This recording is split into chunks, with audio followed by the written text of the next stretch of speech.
Yo, good evening, USA, International, Canada, Long Island, aka Strong Island, plus the five spots of Brooklyn, Bronx, Manhattan, Staten Island, and Queens. This is your man G Money Stacks, aka the Gregonator, YouTuber, creator, host with the most, misunderstood lonely nomad, unstoppable independent podcaster, and of course, Queens, New York native of Laurelton, Queens, New York.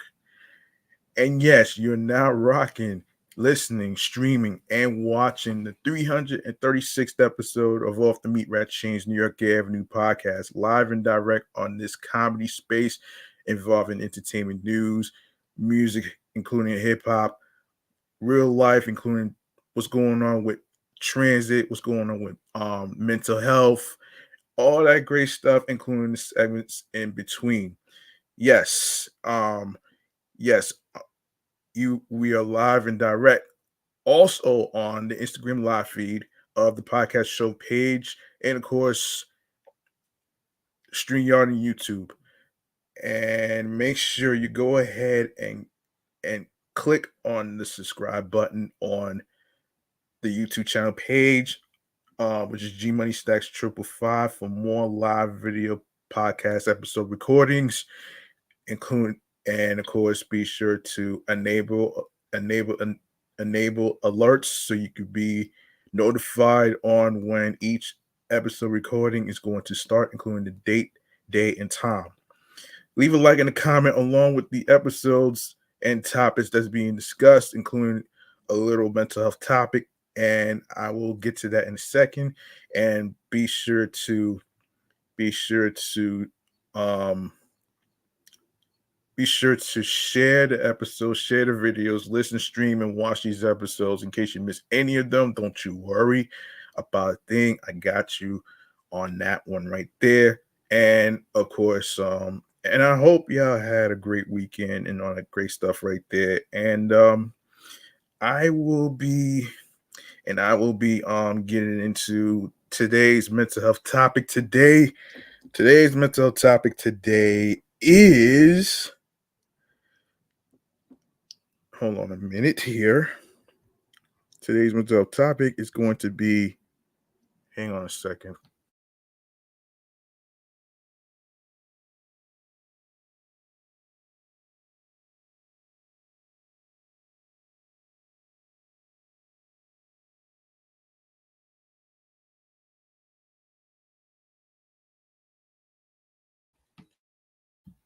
Yes, today's mental health topic is going to consist of a particular topic that hardly anybody's talking about, which is going to be chemical imbalance. So that's today's mental health topic of the day.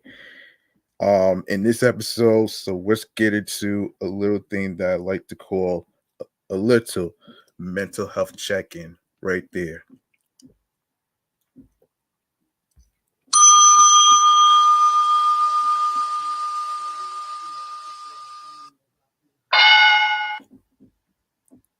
Okay, you're probably wondering why I picked this as a mental health topic. Hardly anyone's talking about that. You know what I'm saying? Hardly anyone's talking about that. So I figured I'd just cover that today. And I'll try to cover more mental health topics, not just in May, but like, other upcoming months and stuff. So I'll do what I can. But let's get into today's mental health topic involving chemical imbalance. Now, I picked this because in episode 109, one of the guests from a recent app that actually closed down, Polkacha, basically mentioned about chemical imbalance. So that's what we're going to talk about today. So here we go. All right. So what is chemical imbalance, you ask? Okay. I will break this down like a Pythagorean theorem right here. So just bear with me here. Um,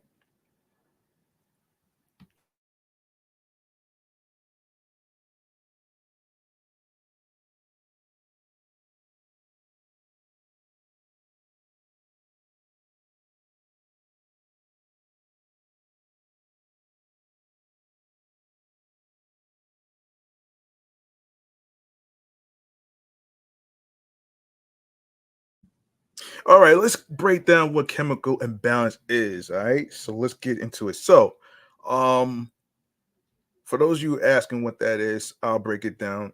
A chemical imbalance happens when there is too much or too little of any substance in the body that helps it function normally. While it can apply to an imbalance of any of these substances in any area of the body, the term is usually used to refer to imbalances in the brain. Um, this article discusses chemical imbalances in the brain, which is basically the cerebral system, um, some of their symptoms, and what can cause them. It also explores the various treatments for chemical imbalances.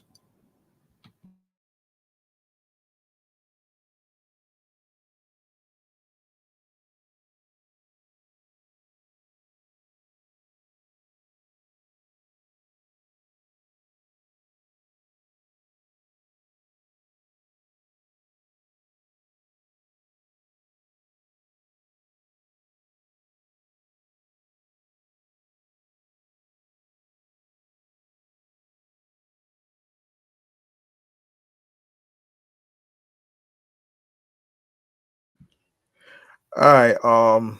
In case anybody is wondering, this is from a website called verywellhealth.com. Y'all can take a look at it for yourselves. Um, great stuff right there on any particular mental health topic you are wondering. All right. Okay, so here it is. So this is gonna be all right. So a chemical imbalance occurs when the substances that help the body function the way it should become out of balance. Either too much or too little of these substances can cause a chemical imbalance that affects the body's ability to function normally. Hold on.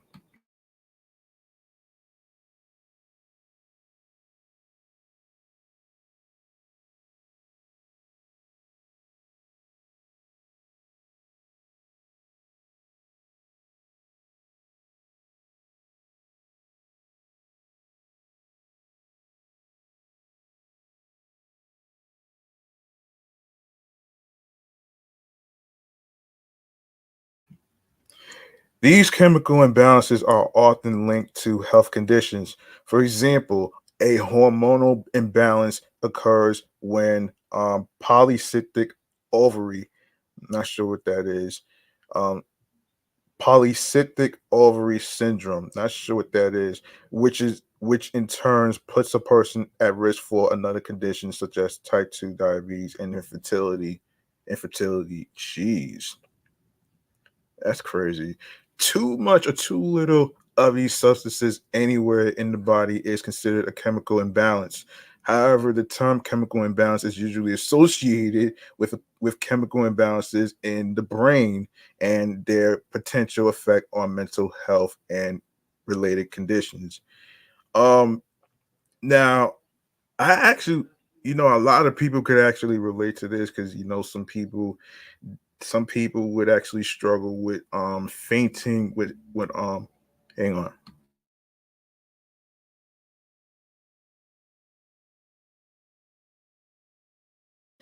Some people can't relate because they have a hard time while struggling with fainting and of course blackout seizures. And yes, I can relate because I've been trying to actually not have any more, but I'm not gonna promise anybody about this though, man. Fainting and blackout seizures are very scary in my experience, and I'm pretty sure most of you, and I'm not the only one that's been struggling with this shit too. So this is just crazy for me, man. And honestly, I took all the CAT scans whatsoever, and they couldn't find the trigger. But then I hear the phrase chemical imbalance, which has to do with a disruption that has to do with what's going on inside the brain of the cerebral system and all that stuff. So that's pretty much my little take on it though, man, which is relatable to me. And I am doing the best I can not to get any not to do it, not to get any more, not to be, it's hard not to be stressed out and stuff, man. You know what I'm saying? And the same way, it's not easy trying to pick the best time to, you know, trying to basically figure out what's the best time. Hold on a sec here.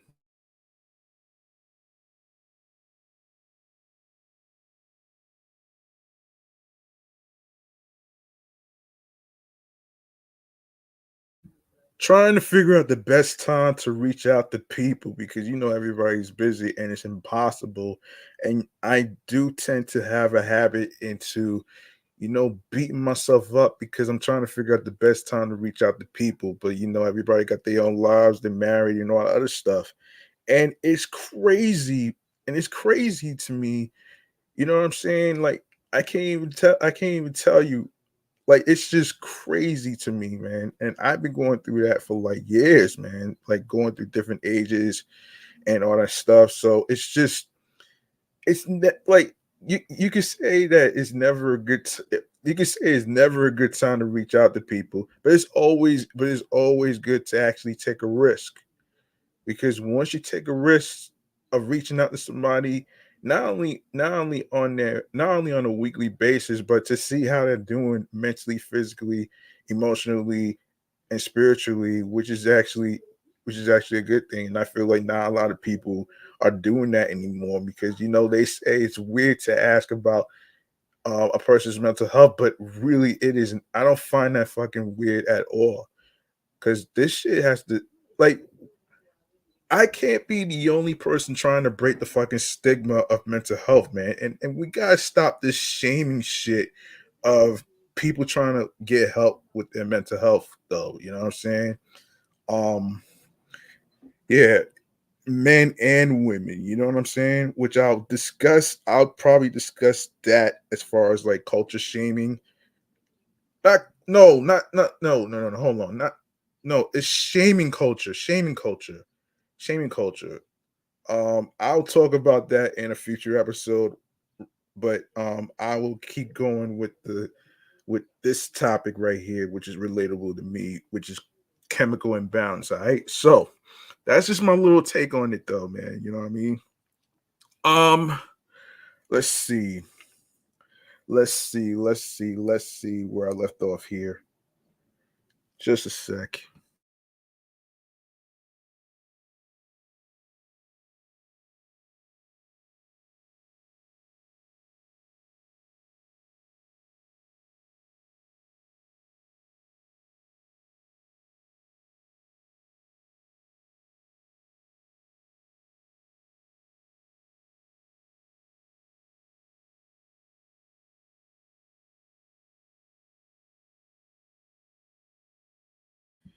All right, so chemical imbalances in the brain. The chemicals in the brain that help facilitate communication between nerve cells are called neurotransmitters. Any disruption in the complicated process of nerve cell communication has the potential to affect the production and or function of neurotransmitters and by extension a person's mental health. All right, so some of the main neurotransmitters include serotonin, dopamine. Um, let's see. Let's see if I can pronounce this. Norepinephrine, um, acid, acetyl. Um, hold on a second. Acetylcholine, um, GABA, which stands for GABA aminobutyric, glutamate. Oh man, these neurotransmitters help with many functions, including sleep, appetite, mood, arousal. Damn, arousal. Damn.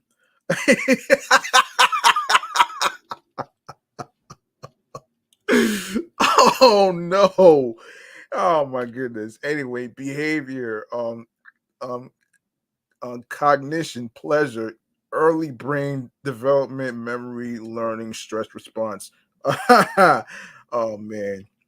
So dysfunction of these neurotransmitters has been linked to conditions such as I'm not even gonna well, that's crazy, man.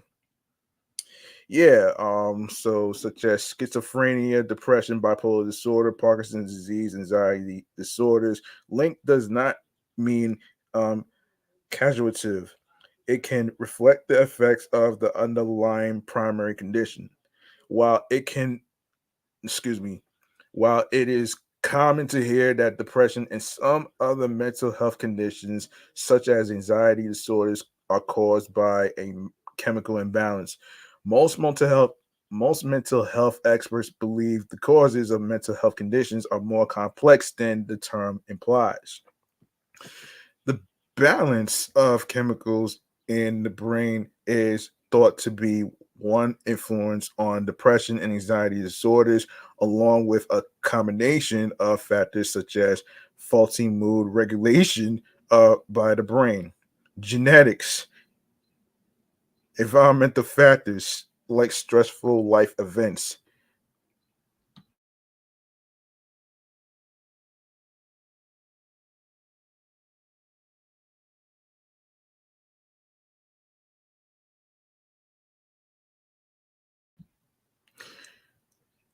Yes, medications, medical problems. Can stress cause a chemical imbalance? In addition to affecting the balance of neurotransmitters, stress can affect chemical imbalances in multiple systems of the body, including the nervous system, the digestive system, the endocrine system, including hormones, the cardiovascular system, and the reproductive system. Damn. Mental illness and chemical imbalances. Neurotransmitter levels are, excuse me, that are too high or too low can contribute to various mental health conditions, but a chemical imbalance may be too simplistic as as an explanation for these conditions.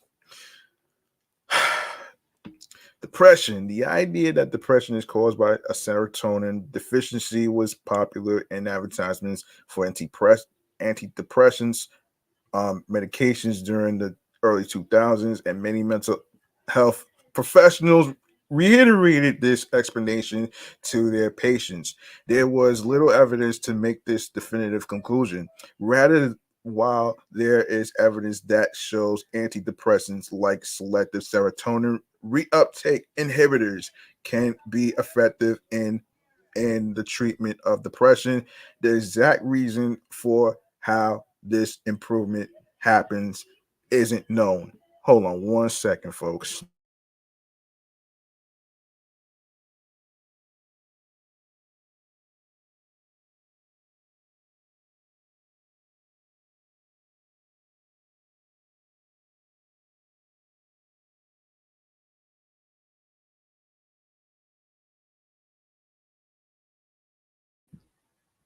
Sorry about that. Somebody was playing music and stuff, so I had to put it on mute. All right, so where were we? Where were we? Yes, chemical imbalance and serotonin deficiency were used as a metaphor for the more complex workings of the brain and factors involved with depression. This erroneously led many people to believe that treating depression with antidepressants was like treating hypothyroid. Hold on, hypothyroidism, hypothyroidism with thyroid medications or type 1 diabetes with insulin, a simple matter of replenishing low serotonin. More recent advertising highlights that the medication affects neurotransmitters instead of correcting an imbalance. This reflects the complexity and nuance involved in treating depression and how treatments for mental health conditions are not one size fits all. It's suggested that there is no optimal amounts of neurotransmitters, so it would be difficult to define an imbalance. In addition, medications that are not um, double SRIs have also been shown to alleviate depression symptoms. This this implies, that depression is more than a simple chemical imbalance. While the while brain chemicals play a part in depression, things like nerve cell connections, nerve cell growth, and the functioning of nerve circuits to contribute to depression. Addiction. Illicit drugs can cause changes in the reward processing center of the brain. They do so by interacting with naturally occurring chemicals such as dopamine, a neurotransmitter that is responsible for sending pleasure signals to the brain.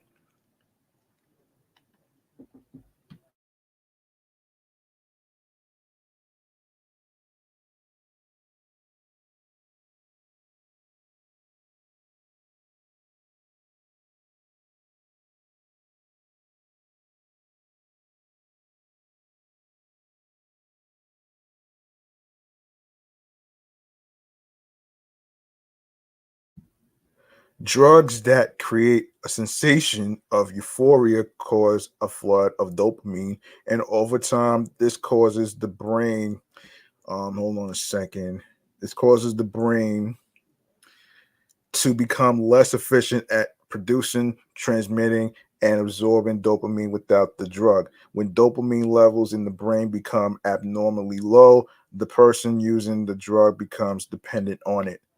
Other mental health issues, other mental health issues are associated with neurotransmitters and other substances in the brain that are either too high or too low. Some of these include anxiety disorder, which is thought to stem from an elevation or drop in certain neurotransmitters, including dopamine, serotonin, um, norepinephrine, and gamma with um, gamma aminobutyric acid. Schizophrenia. Chemicals implicated in schizophrenia include glutamate and dopamine. Some researchers also believe schizophrenia may be related to an imbalance of cytokines, proteins that are expressed in the brain and function as chemical messengers to help the body respond to infection. Bipolar disorder has been associated with changes in the regulation of the neurotransmitters, noradrenaline, serotonin, and dopamine. Mood swings. All right, mood swings.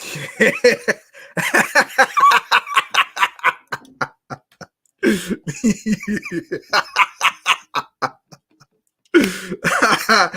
ain't mean to say it like that, folks. Forgive me for that. Forgive me for that. Oh man, mood swings can occur when serotonin levels in the brain change quickly. Because because the hormones estrogen and um pro- progesterone. Hold on, progest progesterone help control serotonin production. Many women will experience most mood swings as their hormones fluctuate during menstrual cycle or during menopause. Yeah, menopause. Anyway, damn. All right, hold on a second here. Who's in here? Shout out to who even and Jace. Hold on, JR Media Comics. Not sure who that is. Anyway, yeah, mood swings.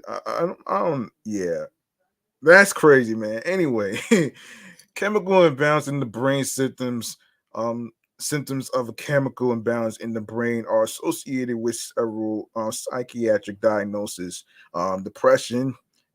There are several forms of depression.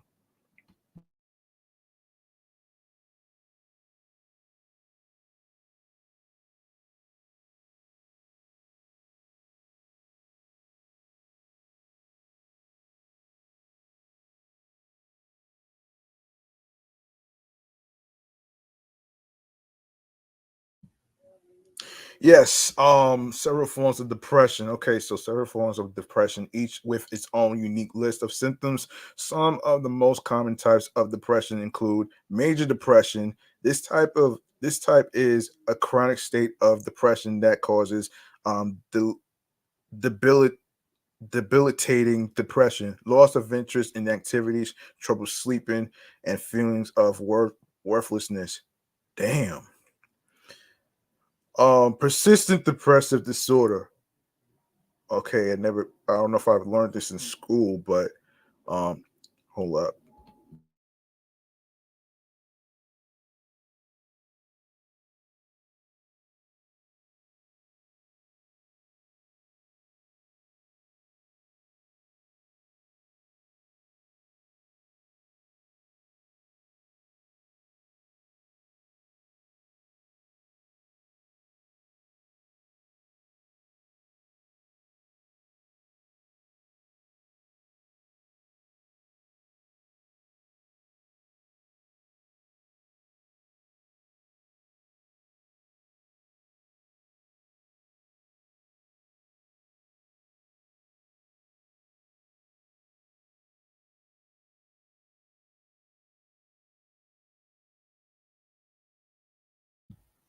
Yeah, sorry about that.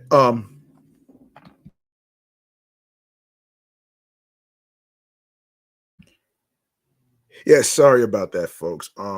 If you have any mental health topics you want you want me to talk about in future upcoming episodes whatsoever, um, you're more than welcome to drop it in the comment sections in the Instagram live feed, and also do the same with the YouTube channel page.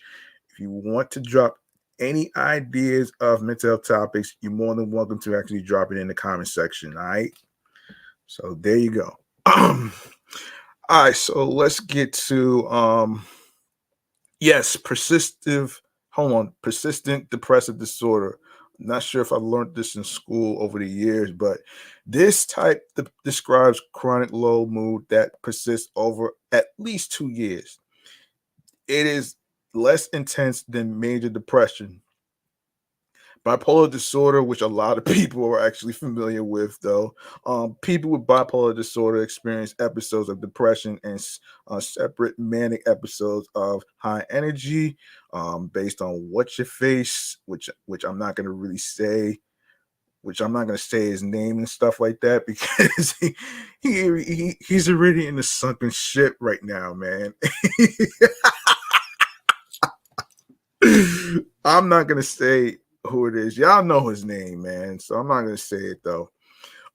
Anyway, seasonal affective disorder. Oh shit. Okay, so this is where the seasonal depression shit came from, man. I've been having a hard time understanding this shit though, but it's crazy that couple of customers would actually come to me and basically tell me about seasonal depression. Basically, the weather switches at a certain time, and when it comes to fall and when it comes to winter, like daylight savings time. You know what I'm saying? Everybody's talking about get rid of daylight savings time, but how can you get rid of something when it involves the earth revolving around the sun? Because some people's time zones is a little different.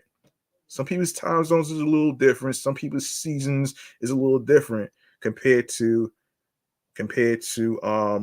us in the East Coast, and compared to those that are living in the West Coast, Midwest, Mid East, the dirty South, wherever you're living right now, pretty I'm pretty sure y'all experience season changes and stuff. So, and as far as daylight savings time goes, All right. So, all right. So, seasonal affective disorder. People with this condition feel depressed in the fall and winter. All right. Hold on 1 second. Let this plane pass.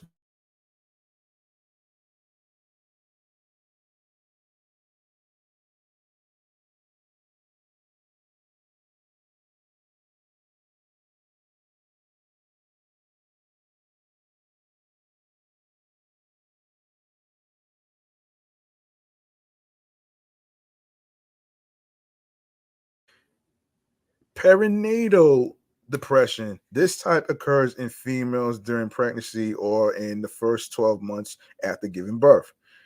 Premenstrual um, dysphoric disorder. This type of depression affects only females and occurs between ovulation and menstruation. I don't know, man. One time, so I was in college, right? Someone told me about menstruations and all that other stuff, and I'm like, why are you announcing this shit to me? Oh my god! I got I I got nervous about that shit too, man. I'm like, what the hell? Because it's very hard for us men to actually understand certain things. You know what I'm saying? Like, you know, men and women go through certain things health wise. You know what I'm saying? Um, but at the same token, that doesn't mean we can't have any compassion of what a woman goes through. You know what I'm saying?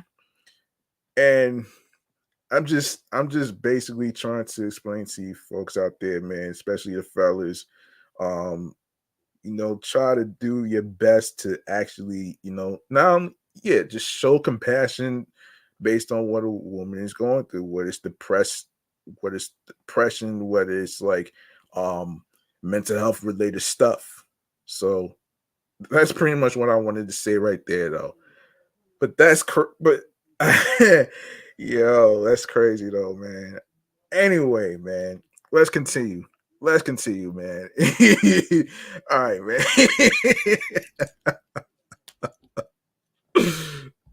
I'm sorry, but oh man, a little side note here. I know I haven't added this as one of the topics. Hold up.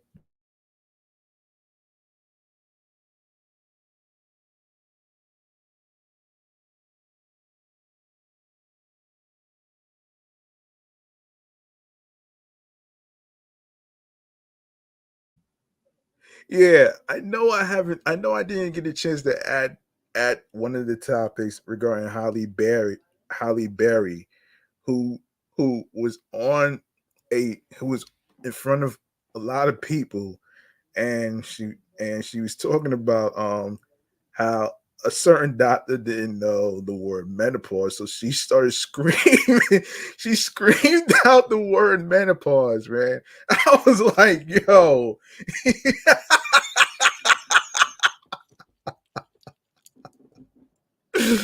I was like, that's what all the fuss is about.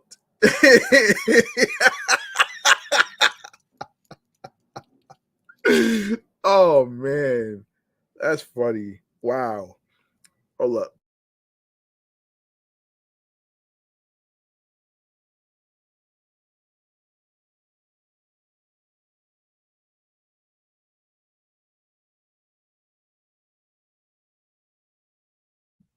Yeah, that's what all the fuss was about, man. That's when I saw that while I was watching TV. I was like, damn. Oh man. Anyway, man, I don't listen, listen. The word menopause is not a bad word. You feel me? It's not a bad word. It's not a bad word at all, man. I don't understand. There's some doctors that don't want to say that.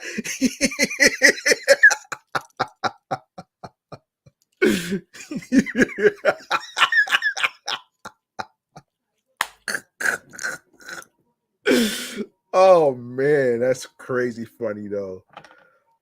Oh my goodness. Oh my goodness. Hold up.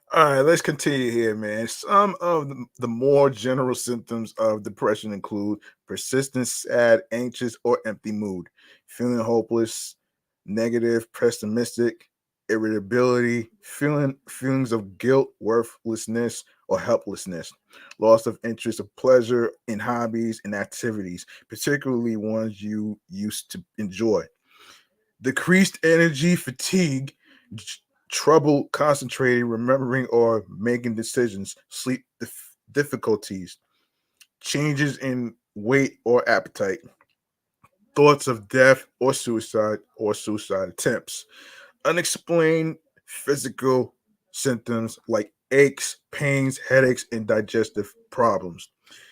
All right, so anxiety disorders.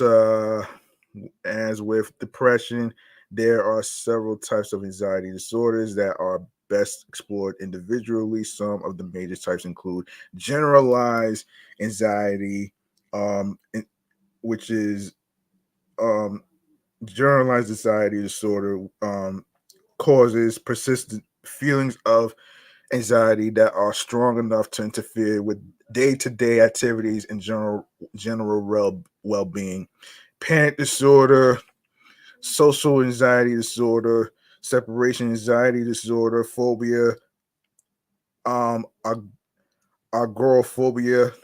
Um, oh man, that's crazy, man. And and there's some general symptoms of anxiety disorders, feeling panic, fear, and uneasiness, uncontrollable, obsessive thoughts. Oh boy. And hold on.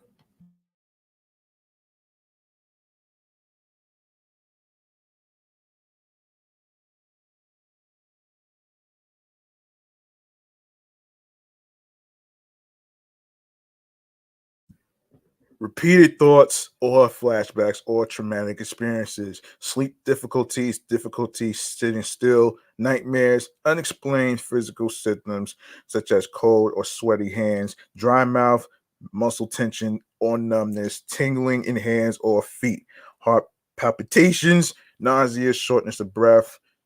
We talked about schizophrenia. Yeah, schizophrenia actually. Um, yeah. So all right, so causes of chemical imbalances in the brain, because obviously there are several things that may cause neurotransmitters to function improperly. So we have receptors may be oversensitive or insensitive to a specific neurotransmitter, causing them to respond too much or too little to the release of the neurotransmitter.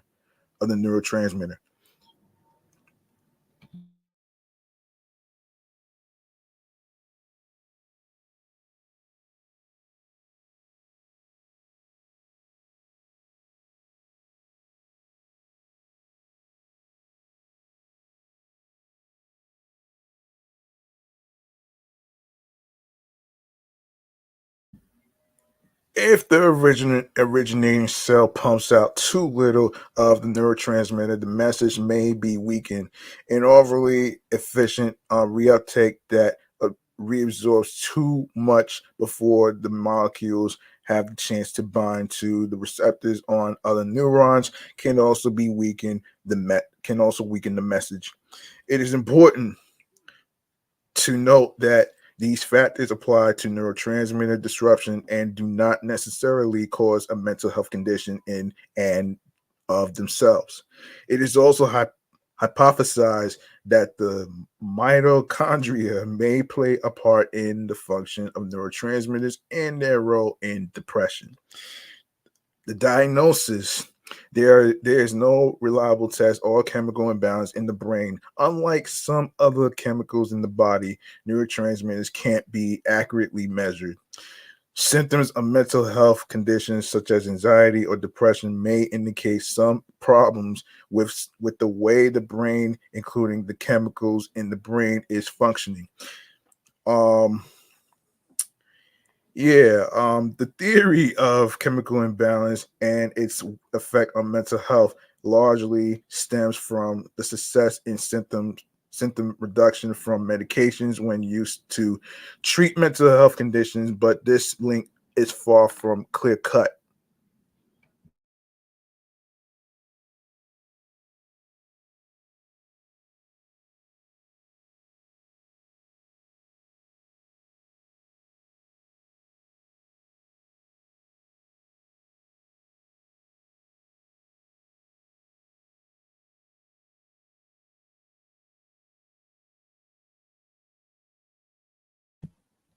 If conditions such as depression were conclusively caused by a chemical imbalance, antidepressants would work more quickly as they impact levels of neurotransmitters relatively fast. However, they typically take several weeks to produce a noticeable effect.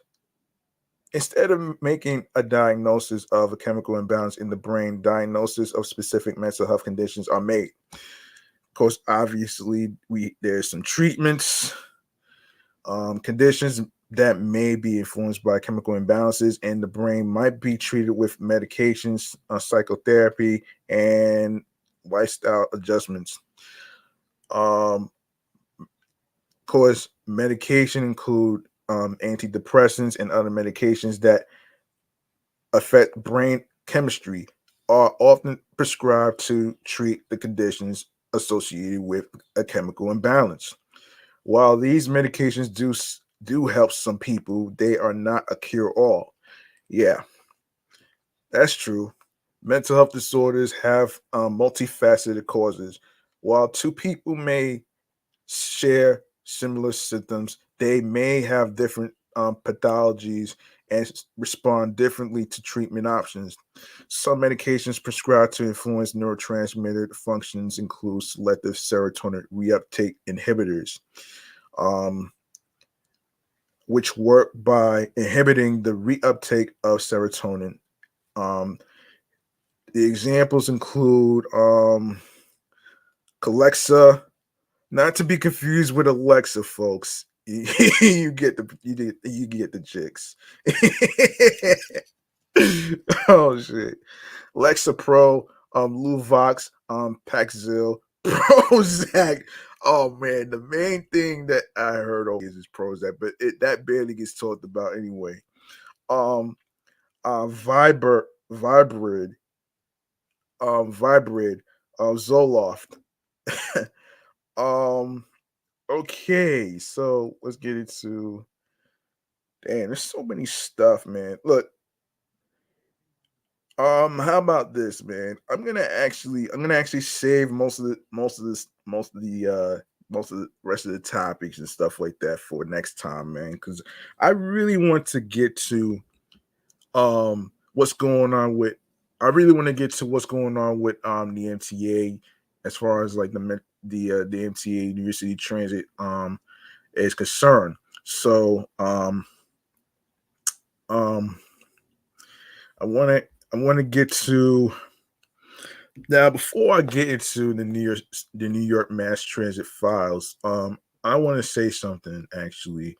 Um, look, it's okay to ask for help, man.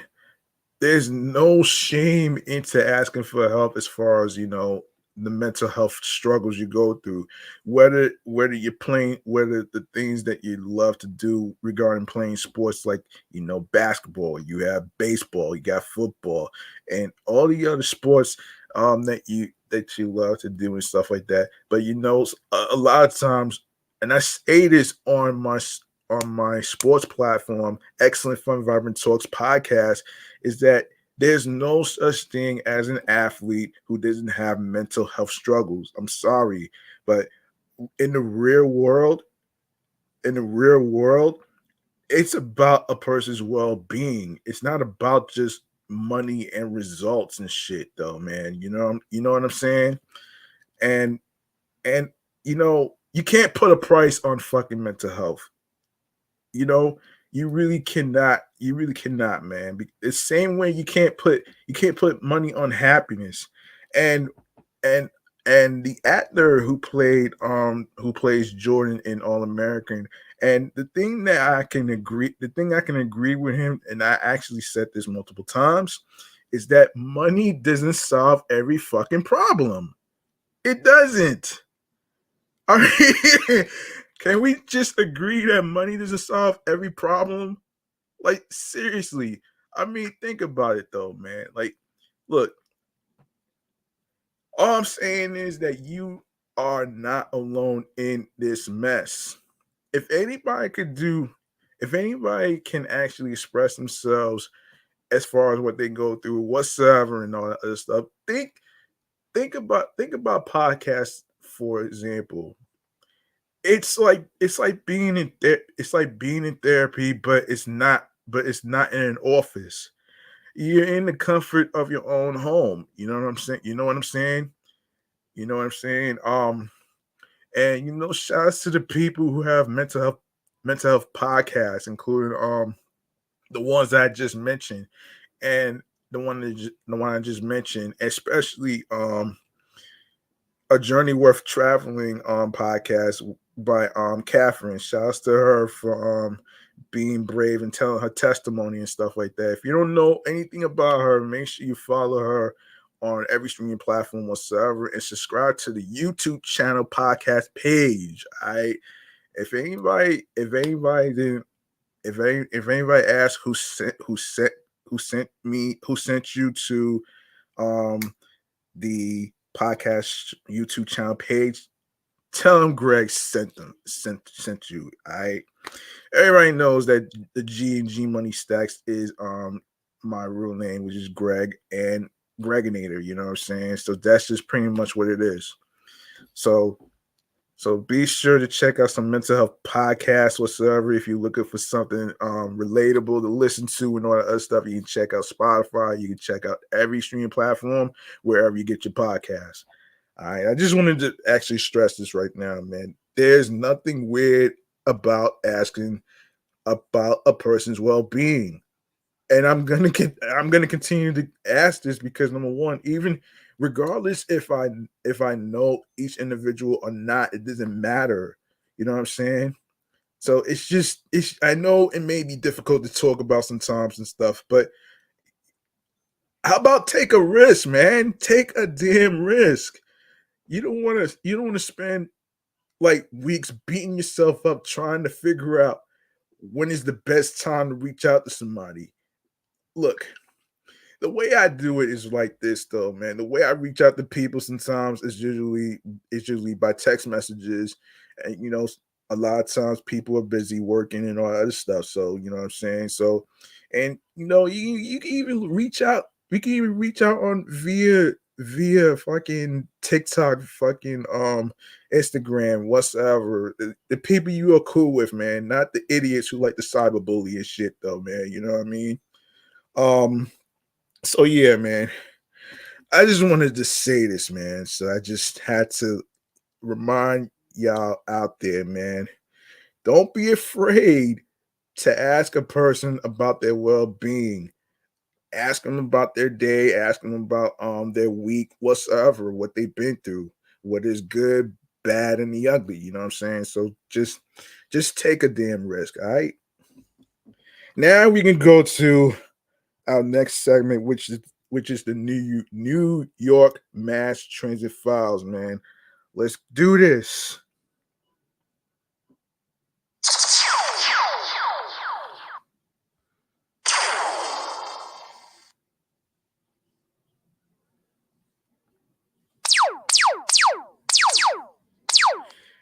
Hold on, that's not the right one. Hold on a second. I ain't mean to do that. This is what I meant to do.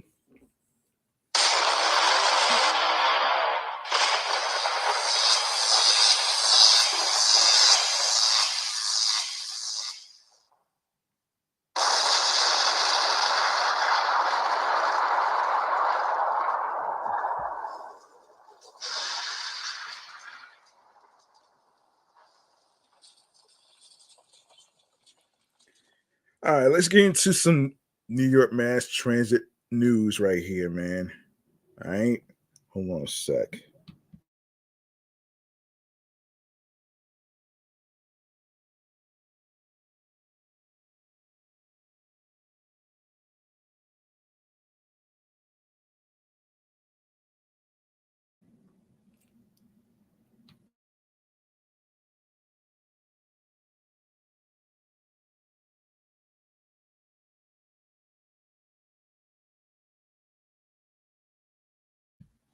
Here's what's happening in transit news in New York. So, hold on a second. The man who allegedly shoved his girlfriend in front of a lower Manhattan train over the weekend has a lengthy history of domestic violence against partners and children, police reported.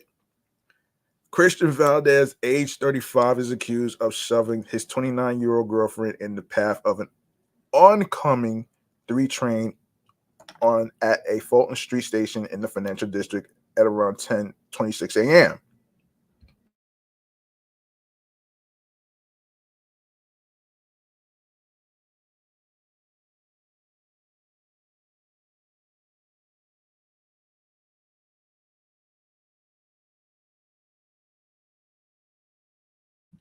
That incident took place on March 9th. The victim lost both feet as a result of the heinous attack. Sheesh. Oh man, that sucks, man. That really sucks.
That's wild. That's some wild, crazy shit that I ever heard.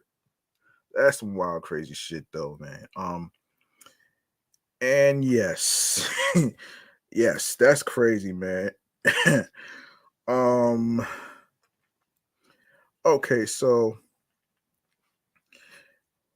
while the victim managed to survive the attack, the lower portion of both her legs were ripped off by the Brooklyn Brown train. Sources familiar with the investigation report that domestic dispute may have stemmed over something as trivial as which which train they were going to board.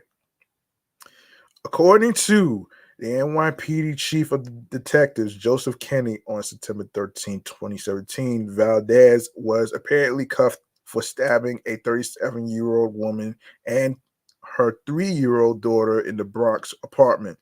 Valdez served 4 years behind bars for the brutal attack before being released on parole on January 9th, 2023.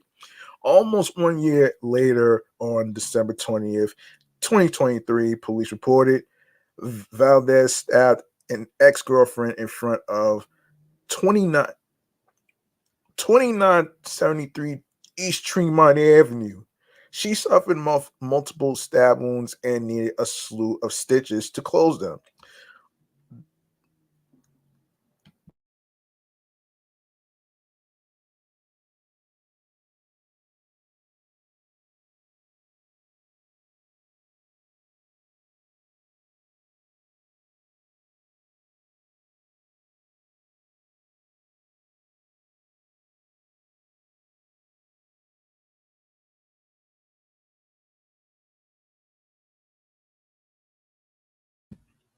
The March 9th subway shove came mere days after Governor Kathy Hochul surged 1,000 members of the National Guard and NTA police in the subway system to check bags in hopes of stopping violent crime. Yet this attack came from a domestic assault, something bag checks could do very little to stop.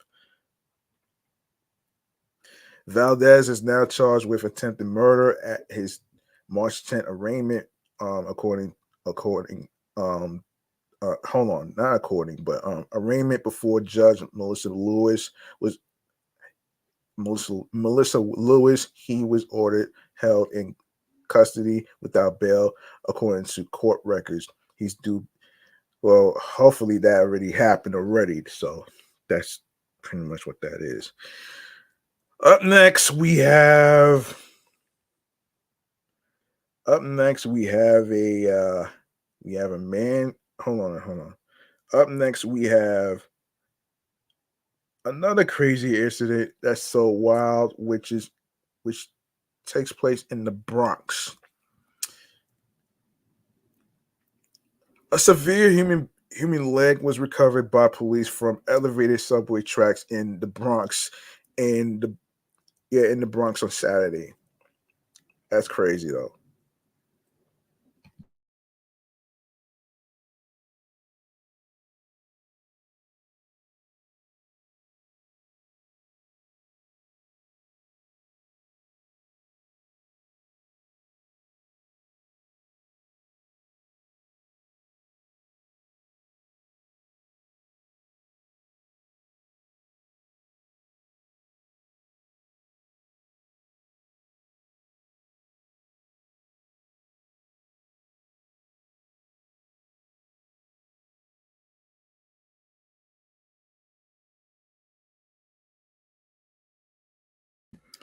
Yeah, sorry about that. Yeah, so police said that the left leg was discovered at about 1 p.m. Saturday afternoon on the northbound elevated 4 train tracks between the 167th Street and 170th Street stations in the Mount Eden neighborhood. Damn. The leg was out in the open and not wrapped in anything, a police source said, and there was no blood on the tracks or in the snow. Damn. Jeez, man. Jeez. That's crazy, man.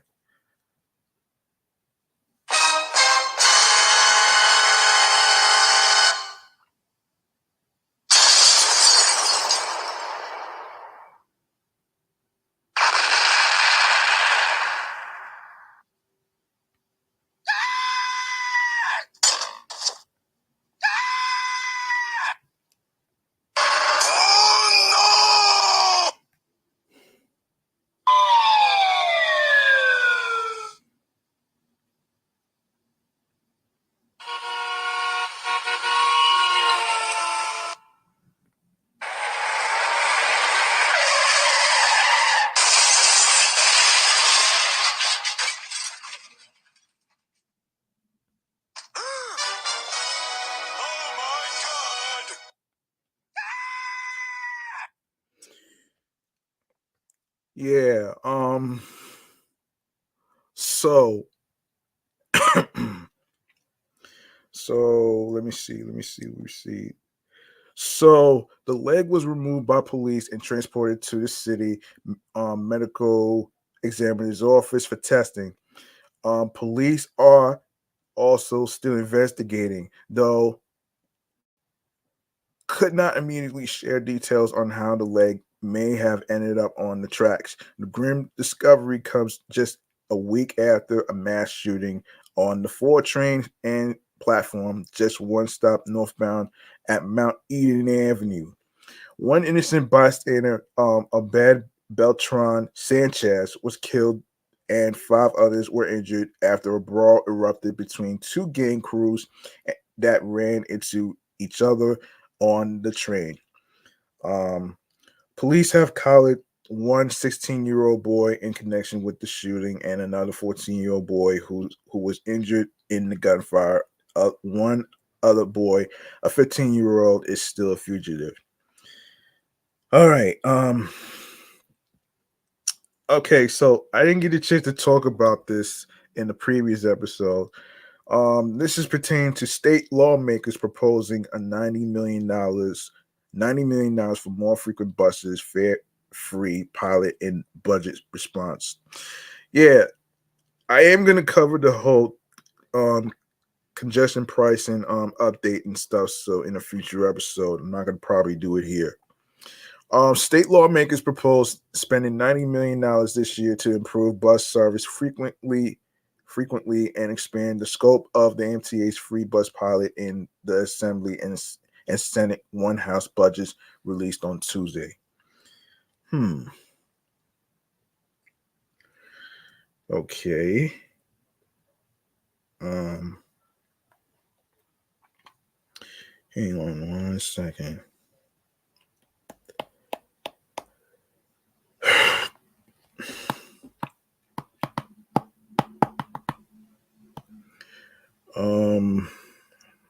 All right.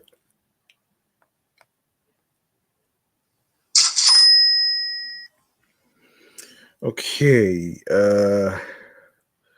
So the budget proposals in response to Governor Kathy Hochul's executive spending plan allocates $45 million for the MTA to increase bus frequency and $45 million to expand its free bus pilot in the 5 boroughs, scaling up to 3 routes per borough over the current one.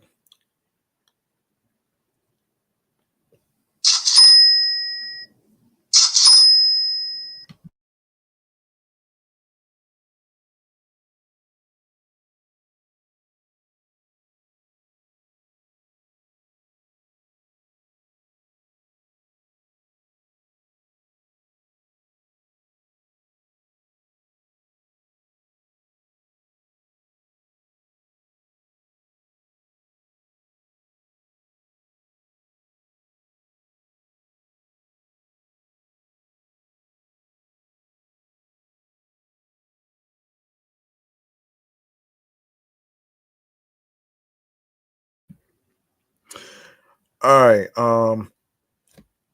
So the move comes in the final home stretch of the process for crafting the state budget, which took place on April 1st. Queens lawmakers, Senator Michael Gianaris, and Assembly member Zoran Mamdani crafted the legislation. They argued the MTA should be improving the quality of transit service and ahead of congestion pricing. Exactly. Today, both houses of the legislature demonstrated their commitment to putting the MTA on the express track to deliver a better system for riders and taking an evidence-based approach. Um, Gianaris and Mandani said in a joint statement on March 12th, noting both London and Stockholm had increased bus service ahead of implementing their own congestion pricing schemes. Last year's state budget included funds to study free bus service under a pilot with 1 free bus route in each borough. That pilot has been underway since September. MTA New York City Transit President Rich Davey told town, our town, New York, in December that ridership was up 20% on some of the lines. With the One House proposals in place. Negotiations on the $233 billion budget enter their final stretch, with their final details hashed out by the governor, Assembly Speaker Carl Hesty, and Senate Majority Leader Andrea Stewart Cousins in closed door sessions, commonly known as three people in a room. Three people in a room.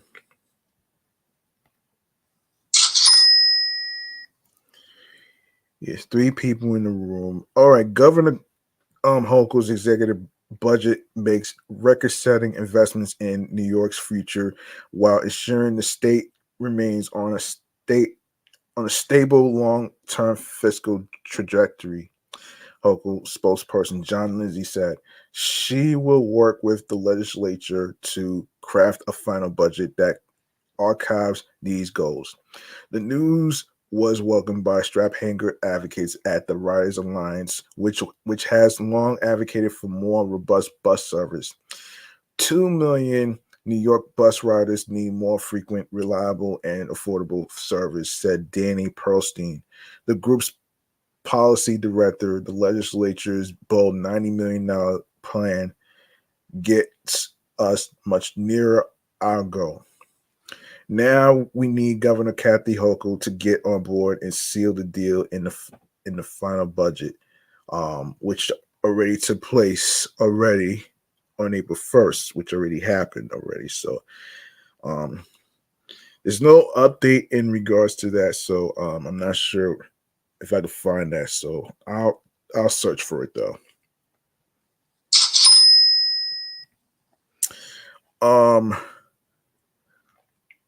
Okay, other transit one house budget items, of course. So let me see what we have here. So the Senate one house proposal would adopt the Fares Act, extending New York City's fair fares half price MetroCard program for low income riders to both the Long Island Railroad and Metro North. It also would fund a weekly version of the city ticket, which allows cheaper commuter rail travel between stations with the five boroughs, and create a morning rush hour discount for seniors and people with disabilities on the commuter railroads. A fair budget is a fair budget. All New Yorkers, regardless of income, ability, or age, should be able to access the commuter rail service that serves their community, said Lisa Daglian of the Permanent Citizens Advisory Committee to the MTA. Creating a weekly city ticket with free transfers to subways and buses, expanding half fares for seniors, disabled, and Medicare eligible riders to the AM peak, and expanding fares to the commuter rails within New York City are critical steps toward a more affordable, equitable, and accessible transit system. The budget also includes $10 million for environmental review of the Queens Link Rail Connection Project, which would repurpose the abandoned Rockaway Beach Branch Railroad as a new subway connection in Queens.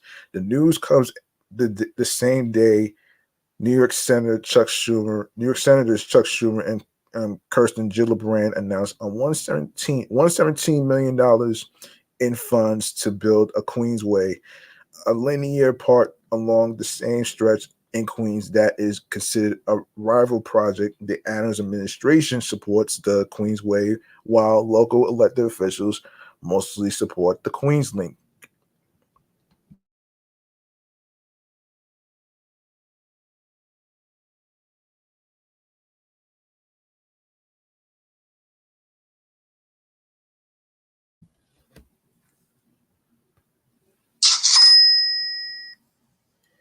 Um, Legislatures also recommended the MTA address the North Strand Junction subway bottleneck in Brooklyn and commit to station improvements at the 74th Street and Jamaica 179th Street subway stations in Queens, and the East New York LARR station in Brooklyn in the agency's next capital plan spanning from 2026 to 2030. The agency also recommended that the MTA increase transparency as to the sky high cost of its capital projects. Lawmakers were not so keen on the governor's plans to beef up enforcement against toll scofflaws. Hochul had proposed legislation to increase fines for those caught defacing or obscuring their plates to avoid tolls or ticket issuing cameras, and to criminalize the practice by making it a theft of services misdemeanor. Instead, the legislature proposed enacting the Toll Payer Protection Act. Oh gosh, which among other things would relieve drivers of liability for unpaid tolls if an authority issues bills after more than 30 days. Everybody's saying this is a fucking joke, man. You know what I'm saying? It's just a money grab. The whole congestion pricing shit is like a money grab to these MTA motherfuckers. All right. On Tuesday, Hochul and Mayor Eric Adams announced the creation of a new city-state task force dedicated to interdicting toll scofflaws, which the governor previously said now represents up to 5% of road users. All right, so that's it for transit news for the MTA in New York City, and 5 boroughs and all that other stuff. So now we have to talk about hold on a second. All right, so hang on a second. Another transit thing that I need to talk about here before I go to the next segment is Queens police have charged the driver in a deadly collision on Wednesday night that claimed the life of an 8-year-old boy. Um, yeah, an 8-year-old boy. The NYPD reported. Officers from the 115th precinct responded to a 911 call at 4:15 p.m. on March 13th at 31st Avenue and 100th Street in East Elmhurst, Queens, and found the boy Byron Palomino Arroyo of East Elmhurst in the robbery. Excuse me, the roadway unconscious and unresponsive with traumatic injuries to his body. He was pronounced dead on the scene by first responders. Damn, son. Damn. Oops. Yeah. Wrong button. Yeah, I'd be angry too if that happened to anybody that I know. Yeah. Oops, sorry.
All right.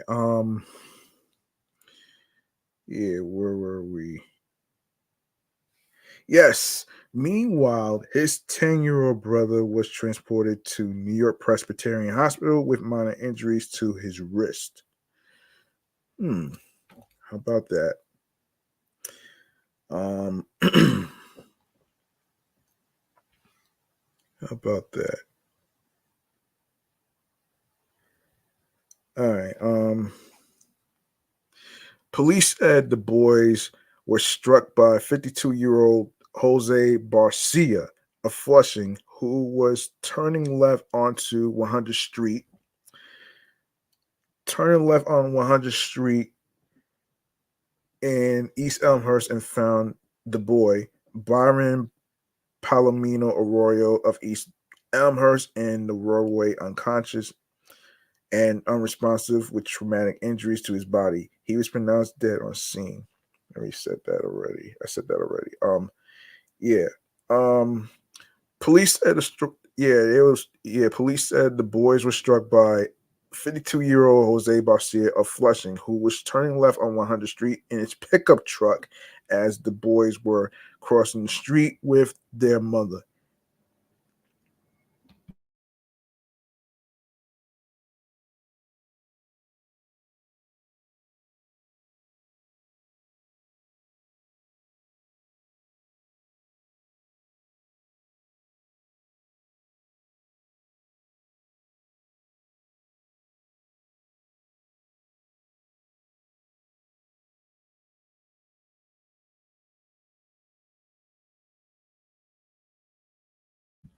He allegedly collided with the two boys, and in the process ran over 8-year-old Byron, crushing him underneath the truck's tires.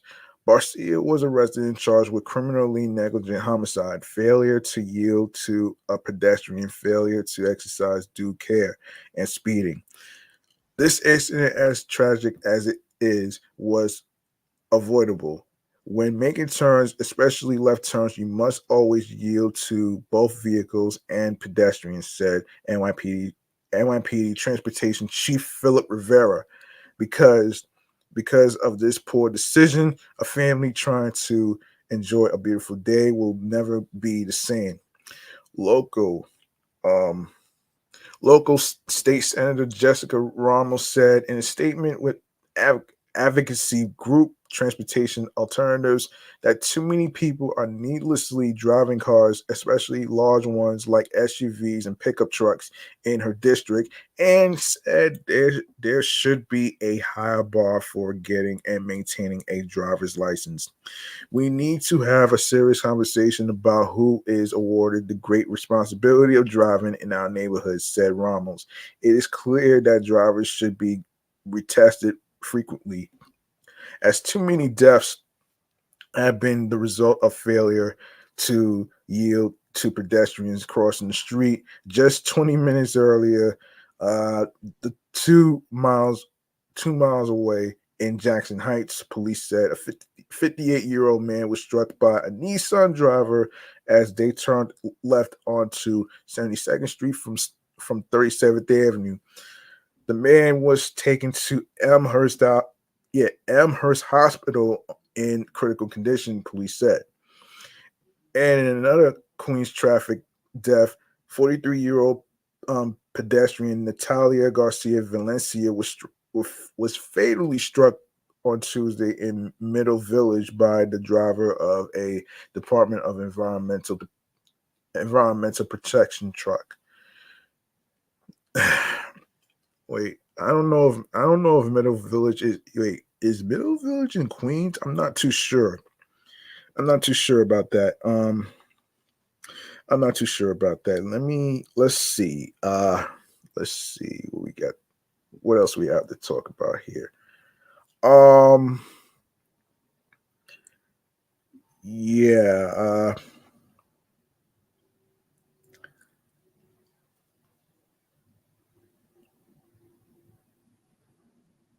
hmm.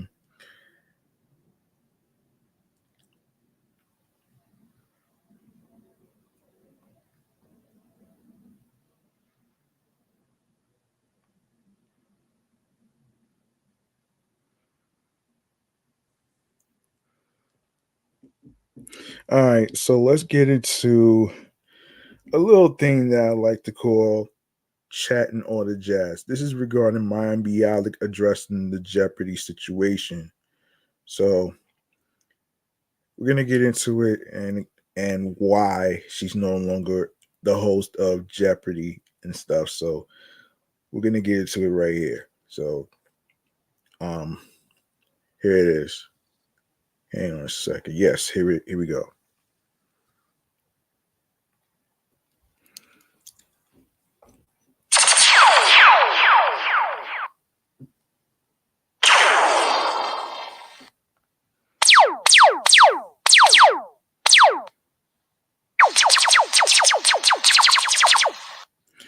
All right.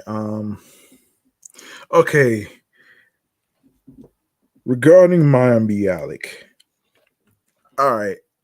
According to the folks from People, here's what's going on here. The executive producer of Jeopardy is opening up about the show's recent host drama.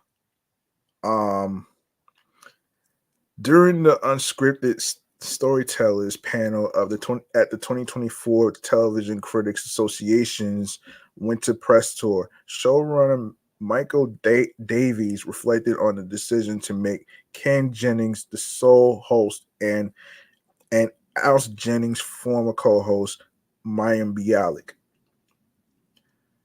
Um, when I took over the show, we were really forced into that situation from everything that happened before the guest hosting period. Davi said, Mayim was left hosting the primetime versions. I brought in Ken to guest host once Mayim had her schedule on her Fox sitcom at the time, which was on Call Me Cat.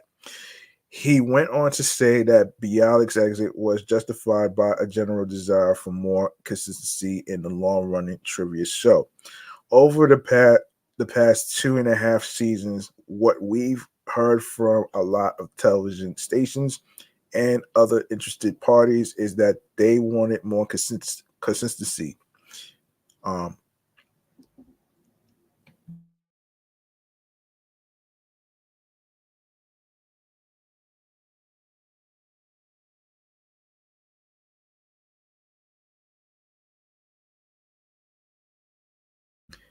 yes, consistency is important. Davey said during the panel,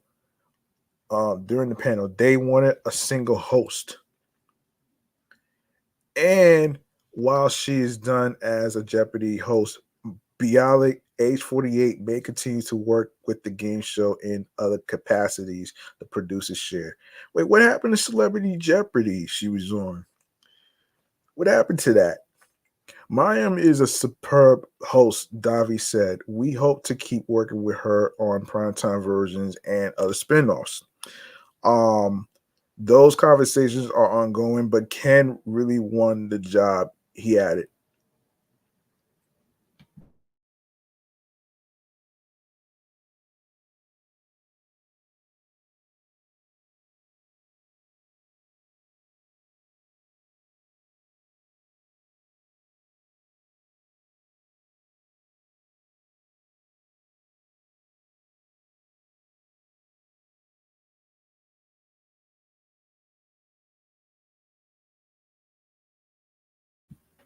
All right, hold on. Let me see who's in the chat. All right, shouts to Raw Zone NYC. Shouts to you for viewing this. I appreciate that.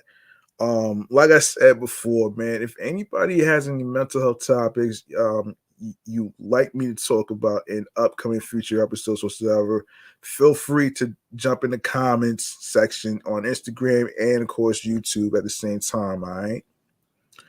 All right, so hold on a second.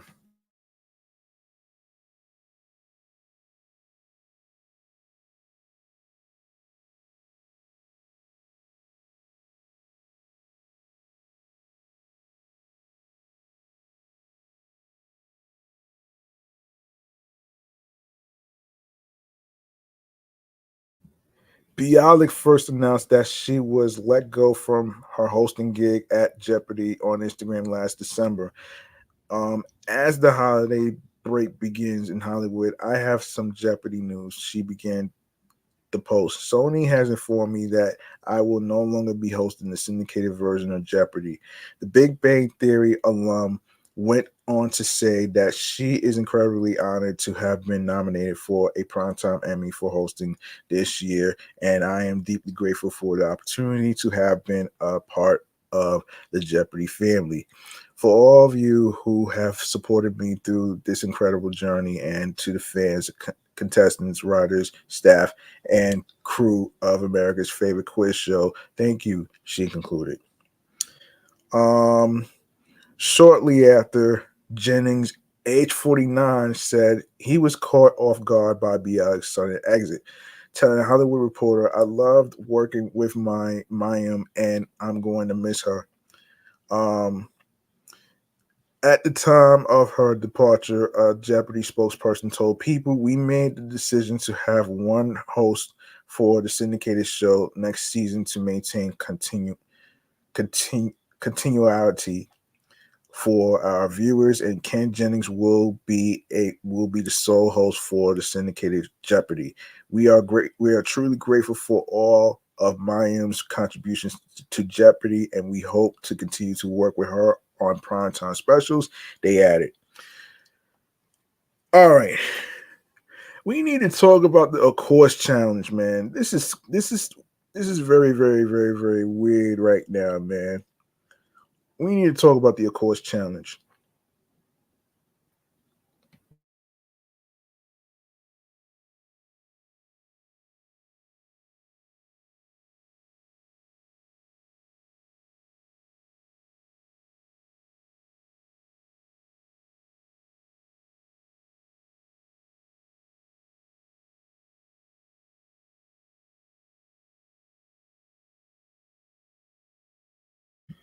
All right, dive into TikTok's viral Of Course trend and learn how it offers a golden opportunity for brands to connect with early talent through relatable and humorous content. TikTok's Of Course trend was quickly um, become a social media sensation, inviting users to share lighthearted stereotypes about their professions or identities. It's a realm where self-depreciation meets relatability, creating excuse me, creating a space ripe for engagement. For brands, this is more than just a trend. It's a strategic tool to showcase company culture, engage with the younger demographic, and humanize their presence in the digital world. It thrives on the simple yet engaging premise of filling in the blanks. Um, yeah. This trend offers a unique lens through which individuals, especially professionals, humorously highlight stereotypes and common perceptions associated with their roles. In a social media landscape where authenticity reigns supreme, leveraging such trends can set a brand apart, making it resonate with early talent who value genuine connections over polished marketing. How then can talent seekers effectively jump onto this bandwagon while maintaining their essence? All right, so Let's explore this though. So showcase your brand personality.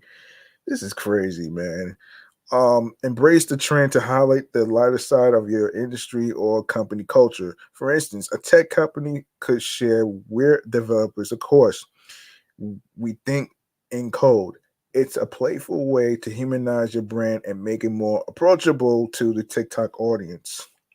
Initiate early talent engagement. Use the trend as a springboard for outreach initiatives by participating in or even initiating, of course, challenges relevant to your industry. You can attract early talent who resonate with your brand's sense of humor and values. This strategy not only boosts your brand's visibility, but also fosters a sense of community and belonging among potential recruits. Draw inspiration and adapt. Drawing inspiration from successful examples can guide your approach. These um, examples showcase the trend's versatility and its potential to create engaging content that strikes a chord with wide audiences.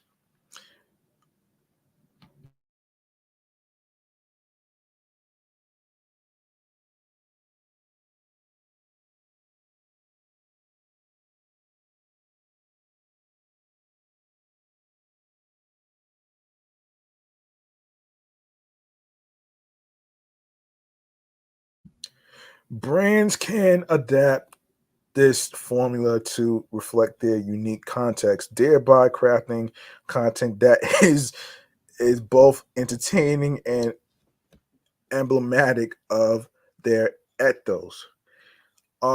Expand the conversation while TikTok serves as the land as the launch pad, for the of course trend. The engagement shouldn't stop there. Brands can extend the conversation to Instagram and other platforms, inviting users to share their own, of course, moments. This cross platform strategy amplifies your reach and strengthens your social media presence. And with your early talent strategy.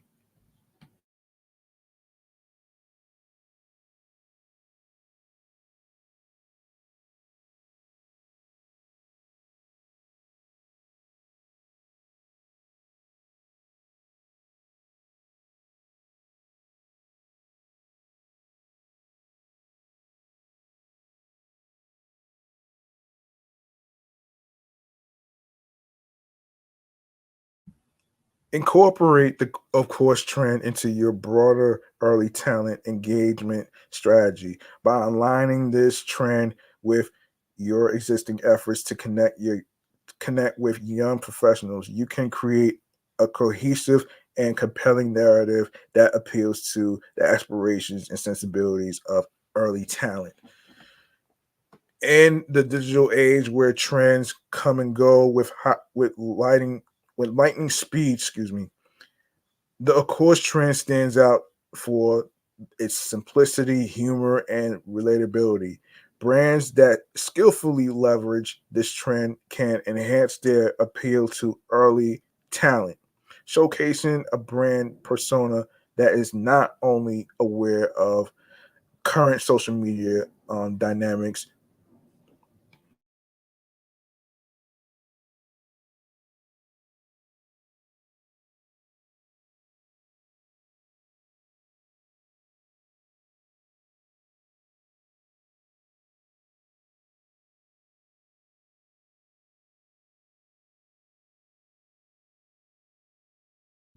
Yeah, current social media dynamics, but also willing to engage in a genuine, lighthearted manner.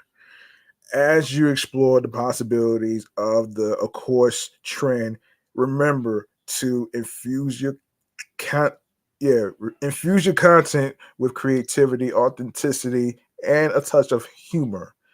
In doing so, you'll not only captivate your audience, but also cement your brand's position as an employer of choice among the next generation of professionals.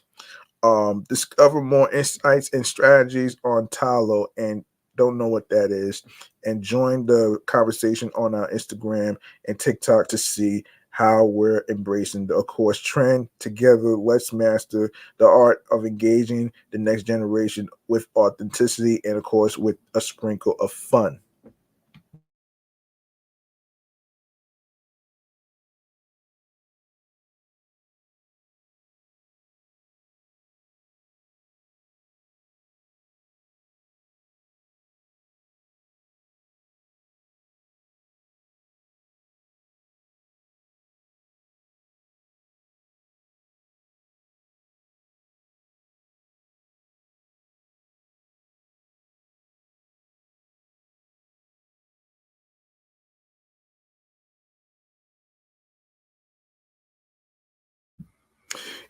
Now you may be wondering what is the of course challenge, right? All right. let's break this down, man. Um, so what is the TikTok? So what is all right, so here it is. So TikTok's platform is mostly fueled by viral videos of users doing outlandish, scary, or funny things. On the platform, these trend and meme videos typically come with a hashtag that includes the word challenge. But what is a TikTok challenge and how do you find or create them? Here's everything you need to know about. So let's see. I don't know what the hell is this. Um, so if I have to really, so so this is crazy though. All right, so I already broke down. Um, so I already broke down what the TikTok challenge of the of course, actually. So there's actually some more. So what is a TikTok challenge, you ask?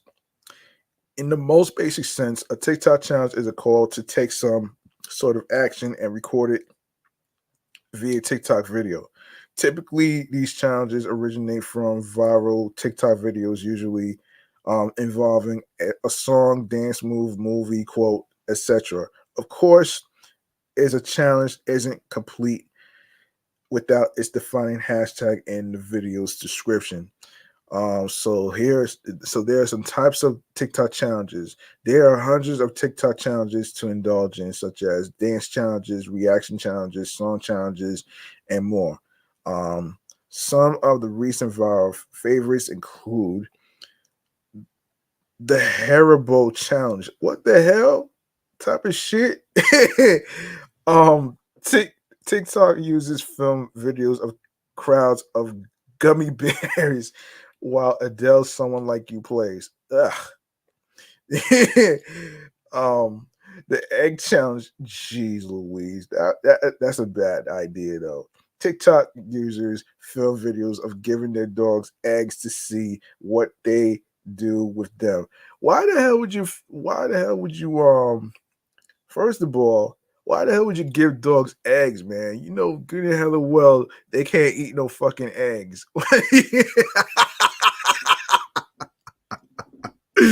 Oh shit. Oh shit. The crush challenge. TikTok users film a video of them and two other friends with a song playing in the background, pointing at each other in a circle, whomever the first beat of the song lands on. That person must call their crush. The stop challenge, although this one has many variations, one of the most popular involves filming a friend in a clothing store with their eyes shut, running their hands through the racks. They listen for you to say stop. When you do, they have to wear whatever they are touching. Ridiculous. The me versus challenge. In this challenge, TikTok users create videos showcasing those um daily annoyances we come across in life.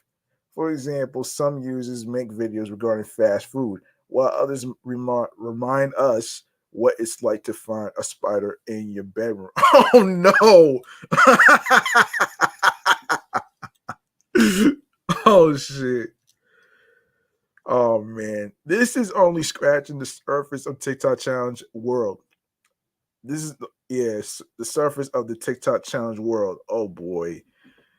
It seems as if a new challenge is born every single day. That's crazy.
oh man.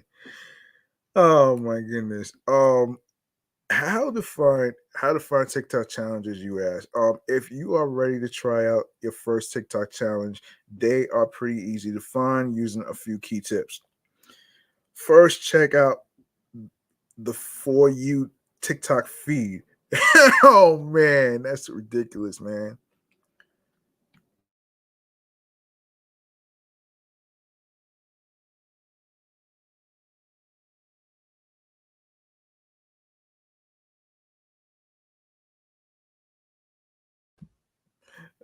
and oh man, first check out the For You TikTok feed.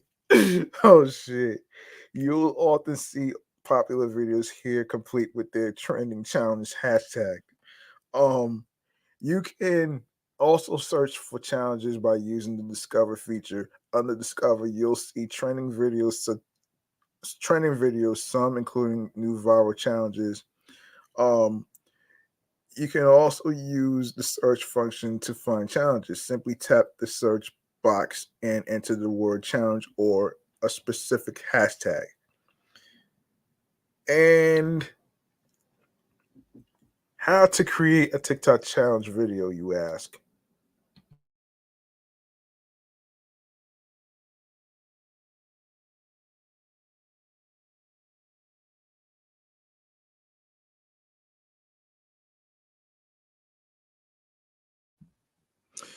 Once you find a challenge you'd like to accept, you'll need to create your own TikTok challenge video.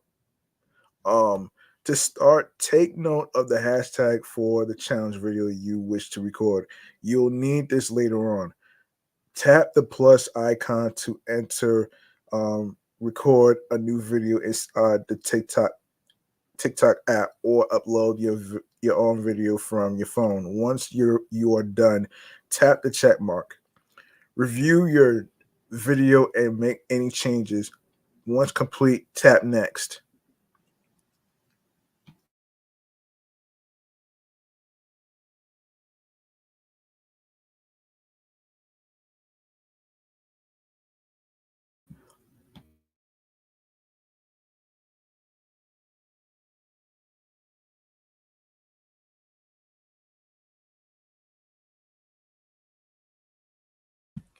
On the post screen, you'll need to enter a description that includes with the challenge hashtag you wish to use. Um, Once your description is finished and you've selected your sharing settings, tap post to post your challenge video to your personal feed. Okay, why? Okay, why the TikTok challenge hashtag? In case you're wondering,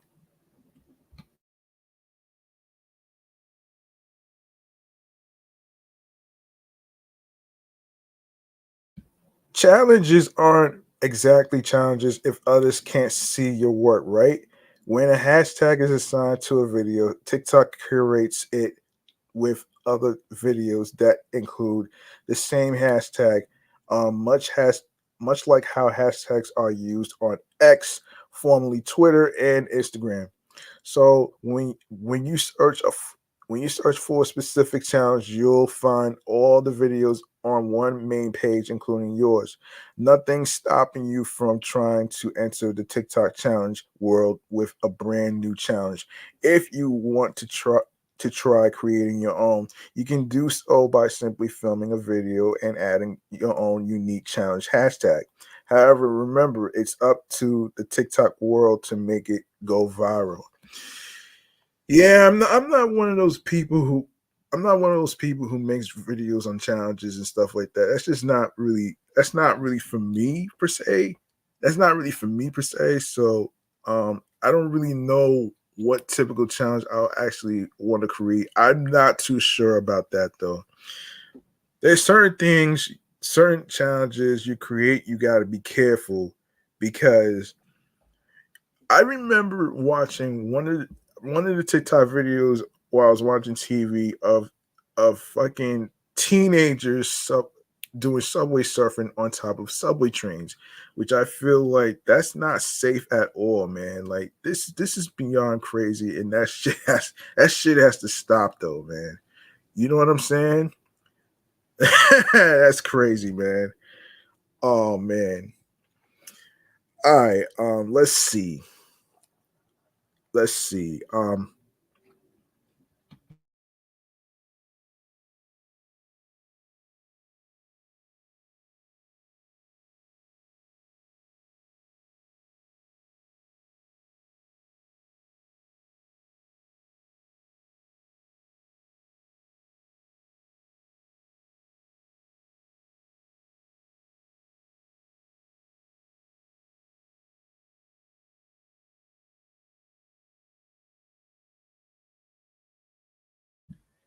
Up next, we got Vince Staples. So Vince Staples is getting comfortable flexing his acting chops in front of the camera as fans have been raving about the Vince Staples show, which debuted on Netflix on Thursday, February 15th. The half comedy, half commentary series is executive produced by Kenya Barris, spans 5 episodes, and was almost 10 years in the making. Despite the current excitement over his newest project, he already has another long-term goal in mind: hosting Family Feud. Currently, is hosted by Steve Harvey. I'm so serious. I'm so serious. Staples told Sherry Shepard during his guest appearance on her eponymous daytime talk show on February 15th.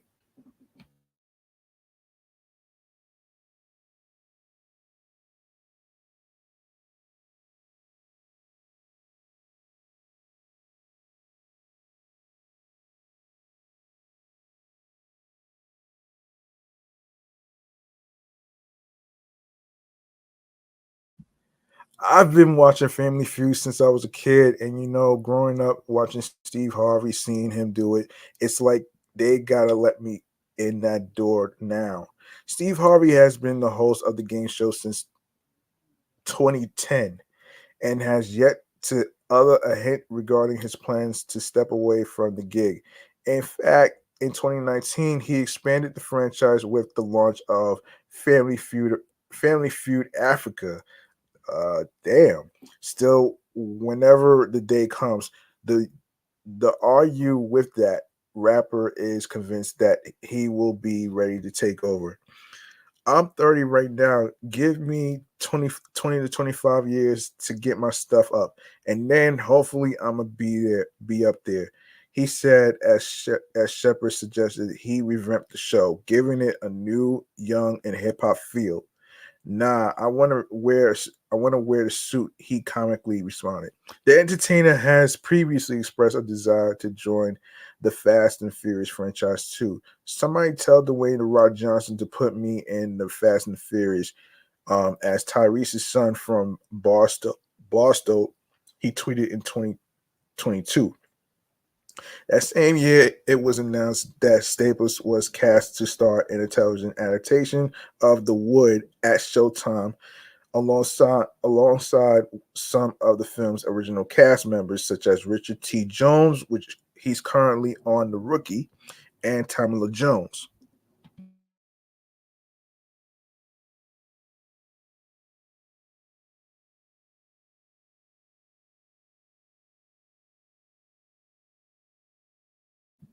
However, it was later revealed that the show was nixed from the network. It is unclear if the project will find a new home. His acting credits already include appearances on Insecure and the widely popular ABC series Abbott Elementary, White Man Can't Jump, as well as 2019 iteration of his new scripted series. Okay, so all right, so up next, let me see. Let me see what else. This is crazy though, man. Um, let me see. Let me see. Let me see. Um, let me see what else we got to talk about here. Oh my god. Yo, we need to talk about Luke Bryant, man. This dude busted his ass while performing. It appears in according to TMZ, it looked like he slipped on a phone. how, how the hell you slip on a phone, man? That's crazy.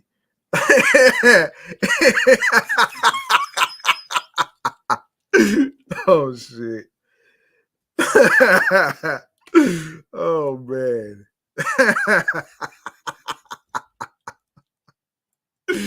Oh man.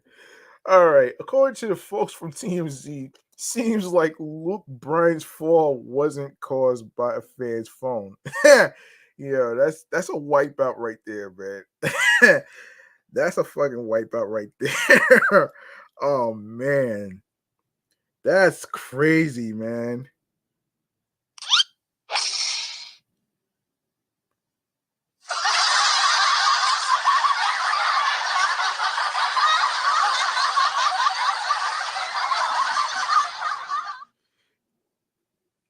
Yeah, that part, right? That part. Yeah. Um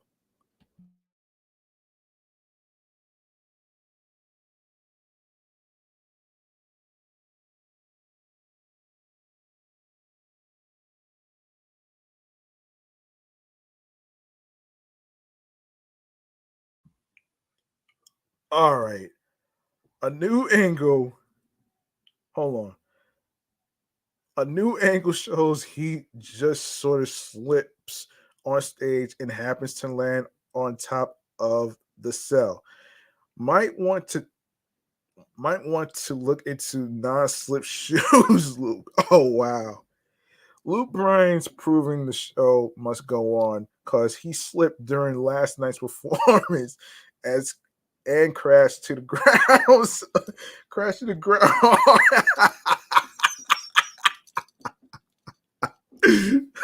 Crashed to the ground hard, but took the incident in stride. Oh boy.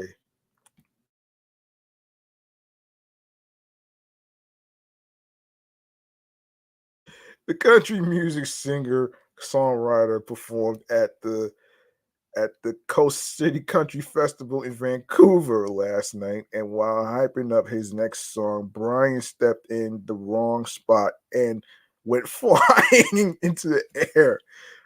Oh man, that's funny. Of course, you can check out the clip. Brian looks like a cartoon stepping on a banana peel, really getting some height on the slip, on his slip, and revealing he actually stepped on someone's phone. Oh my gosh. That's the that's funny, man. I'm sorry, but I had to laugh at this though. This is so funny. You know what I'm saying? Um you know what I'm saying? This is so funny, man. Like oh man. I'm sorry, but I gotta do this though.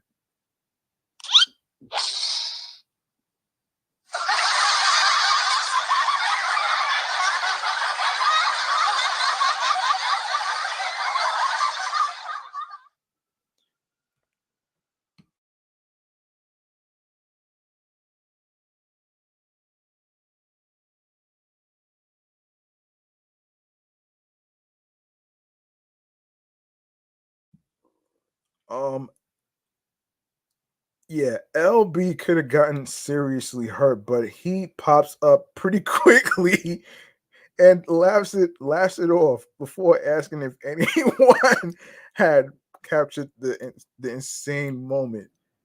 That was an insane wipeout right there. I'm not gonna hold you.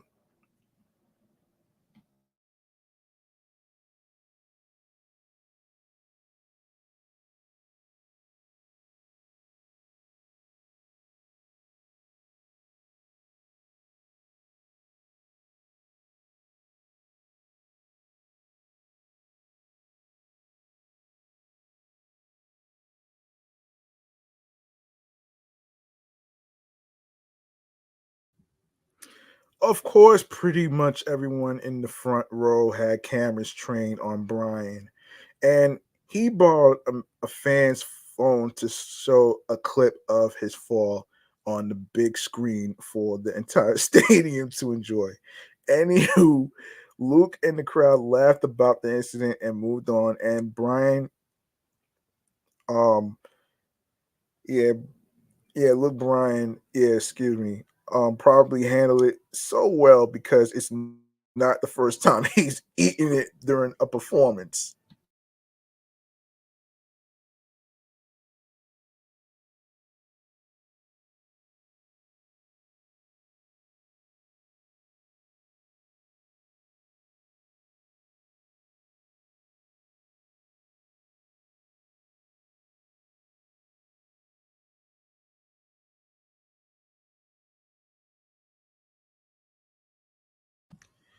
Remember, TMZ obtained video back in 2014 of Luke Bryan rocking out at a concert in North Carolina before stepping too far forward and literally face planted off stage. people rushed over. People rushed over to help him back up back then, and he got a few stitches, but ultimately he was fine. Yeah, and there's this from 2022.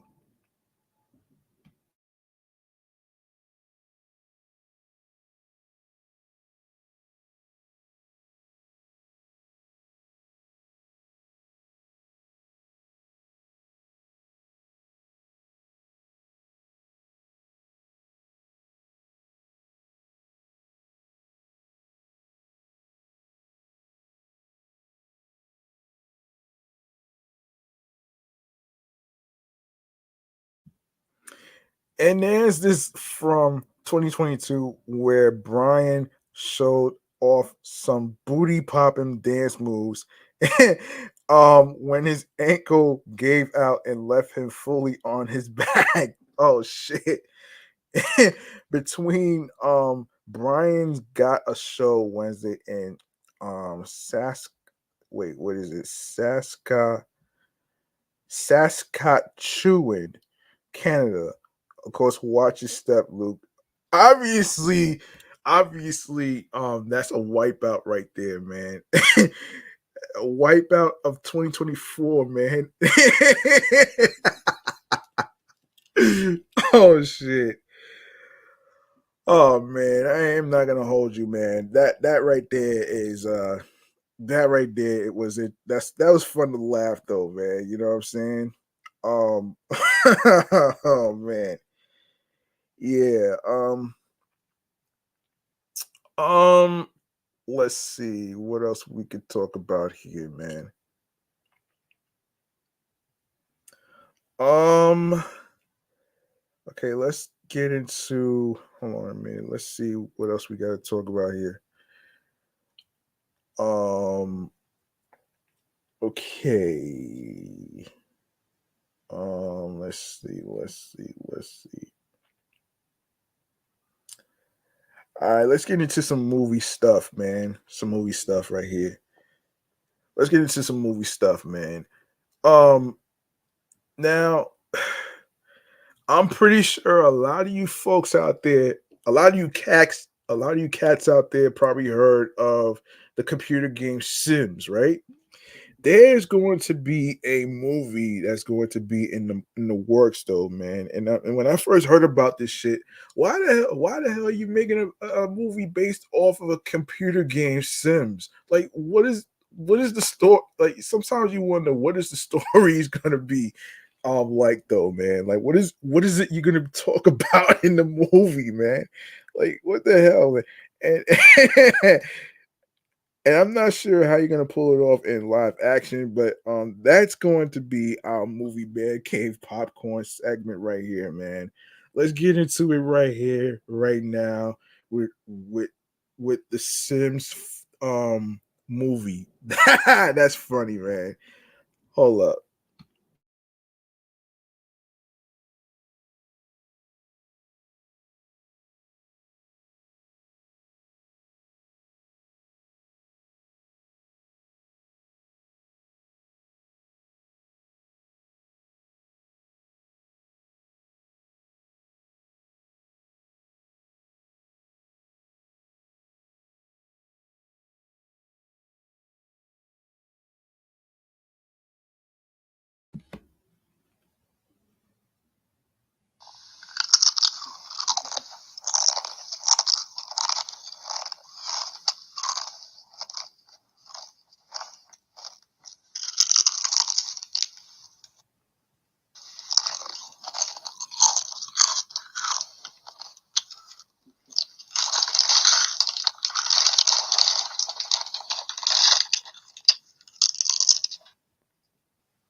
All right.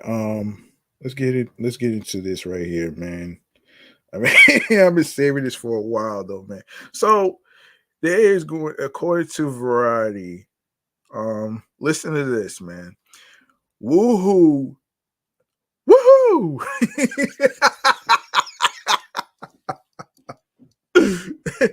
Woohoo is a film adaptation of The Sims and is in the works. Oh boy.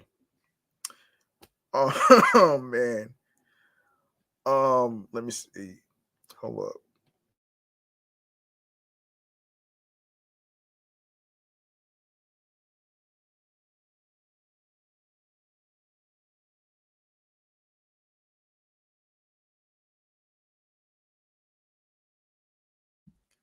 Lucky Chap, Principals, Margot Robbie, who played Barbie, um, Josie McNam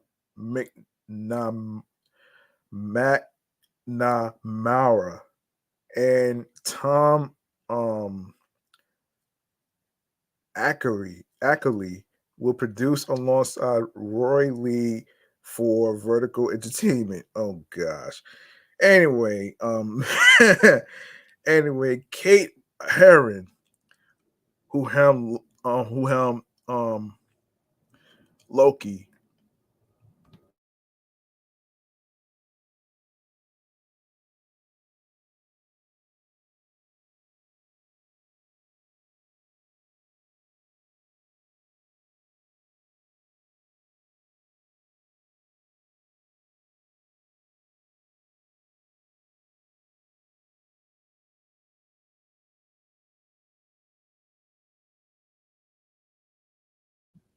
Yes, Kate Herron, who helmed Loki, is set to direct the movie and co-write with um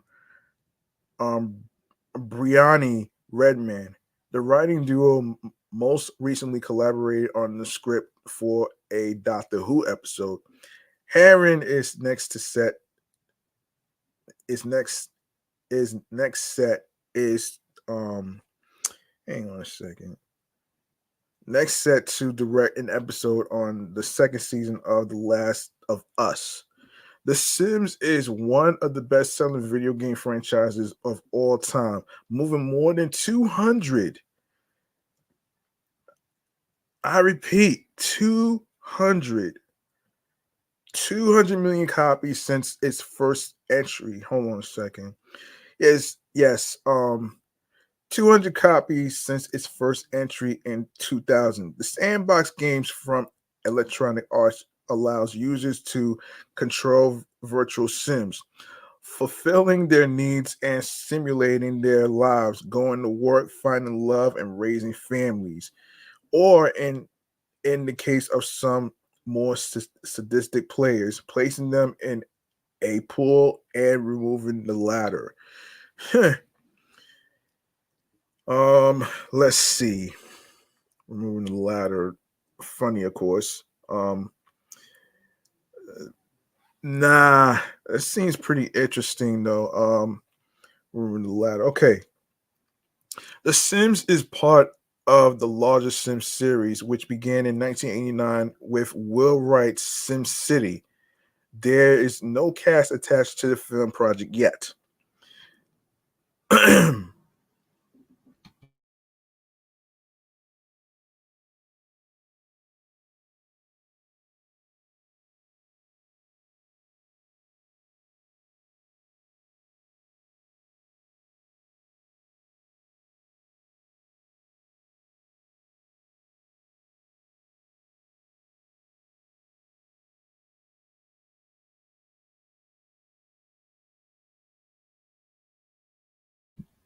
Lucky Chap saw yeah, Lucky Chap saw massive success in 2023 with Warner Brothers Barbie. It also produced Prime Video's Saltburn from director Emerald Fennell. Um, let's see. Yeah, Emerald Fennell and the Sundance favorite, My Old Ass with with Aubrey Plaza. which sold to Amazon MGM Studios for $15 million. $15 million, man. Wow. Wow. $15 million, huh? Damn, that's a lot of money. Wow. hmm Wow.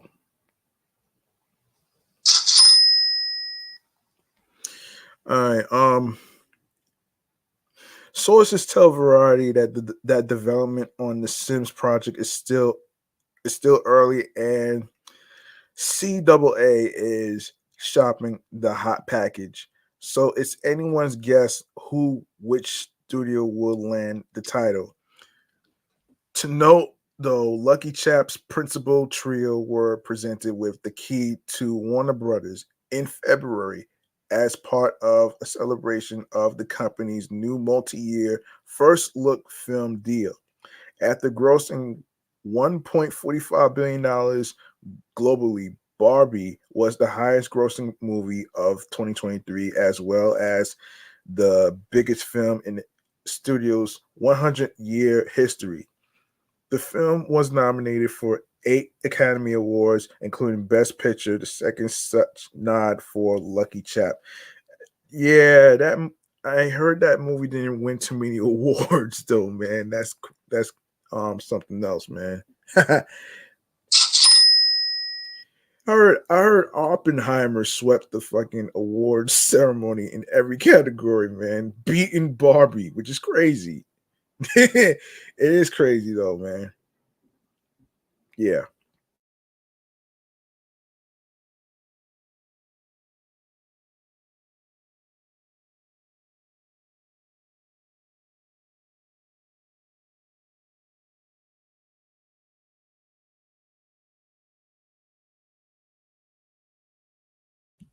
Yes, the film was nominated for 8 Academy Awards, including Best Picture, the second such nod for Lucky Chap. However, however, the company has strong relationships all across town. On the TV side, Lucky Chap is locked into a first look deal with Amazon Studios and has produced series for Netflix, Made, and Hulu, Dollface Mike.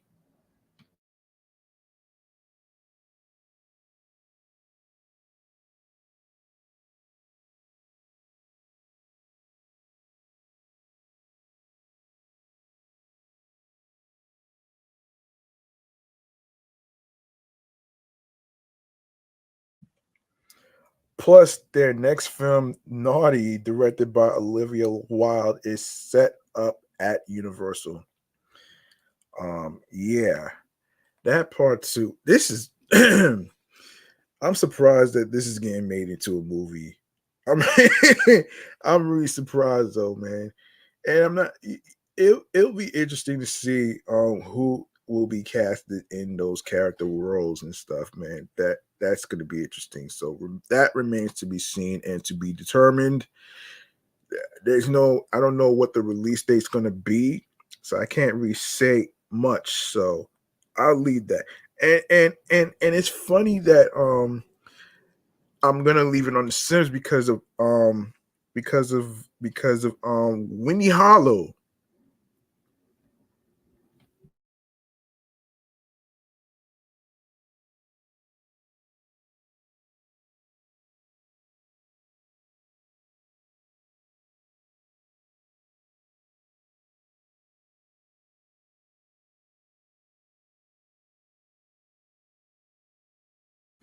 Yes, Winnie Harlow collaborated with the Sims 4 game.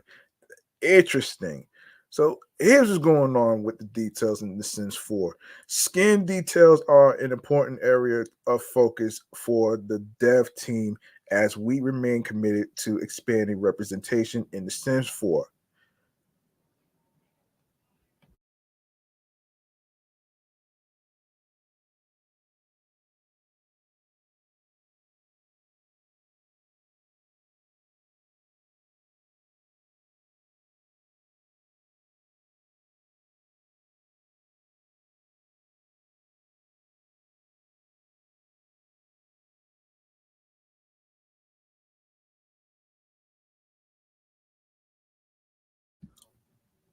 Birthmarks, stretch marks, scars, and freckles have empowered our players to tell diverse and authentic stories, and today's update continues with these efforts. We have known for a while we wanted to add um, um, viti, vitiligo to the game, and we spent a lot of time learning about it and considering how to authentically provide it to players. Hmm. That's crazy, man. Um, that's crazy right there, man. Um, bringing Vitigo into the game. So when it comes to Vitigo in The Sims, we knew we wanted to start with providing a range of patterns showing different levels of coverage and symmetry. Our concept artist and art director collaborated to design a diverse set of patterns across faces, torsos, no sections, and limbs. In our research, we found that depigmentation may have clear edges and some edges may be darker and irregular. In fact, the skin can be absolutely white or can be pink or varying shades lighter than the surrounding skin. Since vertigo affects people of all ethnicities and skin types, our senior character artist intentionally um, created the first assets to work with a sim skin tone. As you cycle through the shades and change from warm to neutral to cool, the color of your sim's um, vertigo will adjust to change with it. Um, Hold on.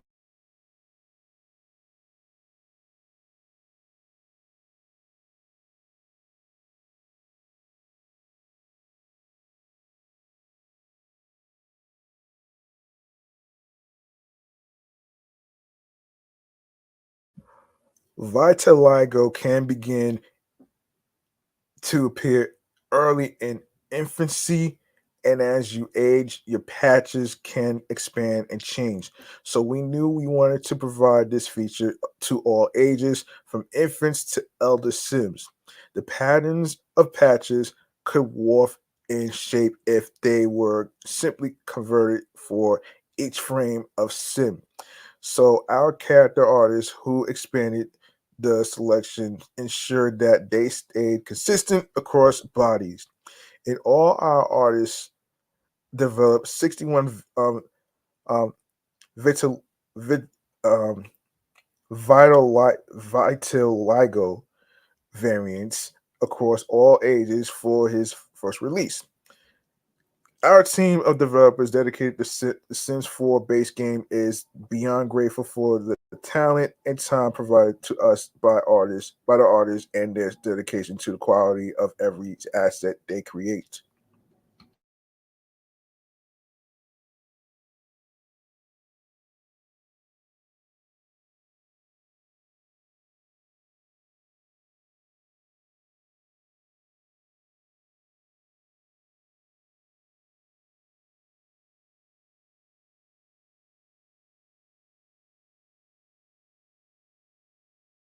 How it works, you ask? After you download today's update, you'll find the new Vitiligo assets in Create a Sim.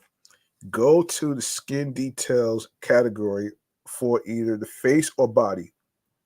The new assets will show up right before the birthmarks that were delivered with the growing together based game update.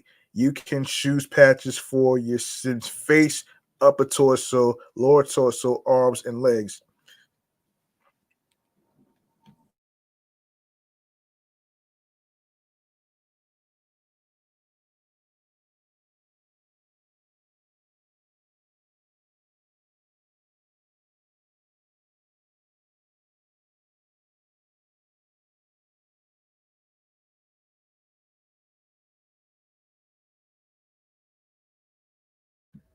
Several vitiligo patterns will have more than one variant. You can choose whether you want to start with a less prominent part of the pattern at first, or start with the full pattern.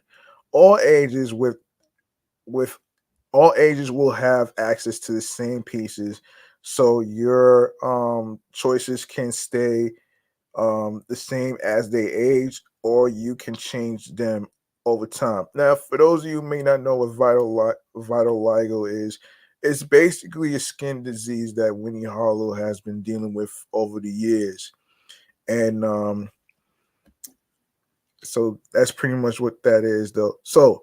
So now we go to the Winnie Harlow partnership. So the Sims 4 team is partnering with supermodel and beauty entrepreneur Winnie Harlow to introduce this new update. Winnie, who was an avid The Sims player during her youth, is excited to share styling and interior design inspiration with players through an original content piece that showcases a simified version of the fashion models Hollywood home.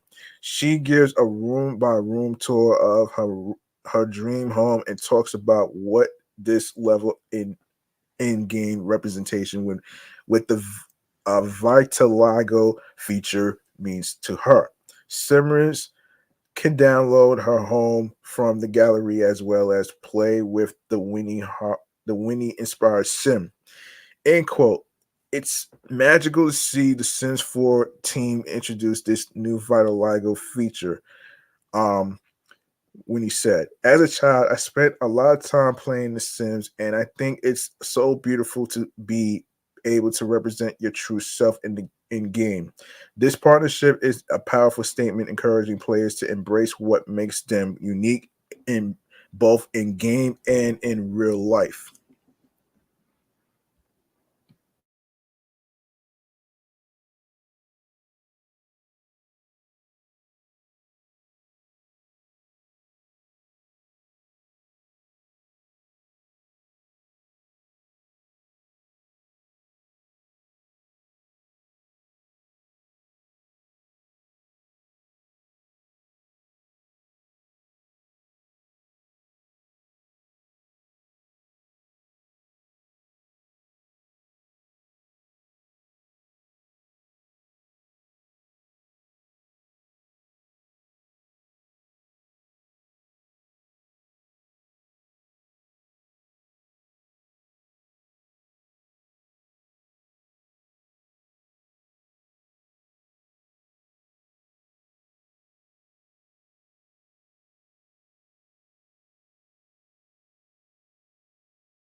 Another game that's in the works right now for a live action based on the video game is called The Legend of Zelda. So there's gonna be some actors there's gonna be some actors that's gonna be some choices. Um there's gonna be some choices of who can play Link. So let's go over the names. At number 8, um, Walker Scobell.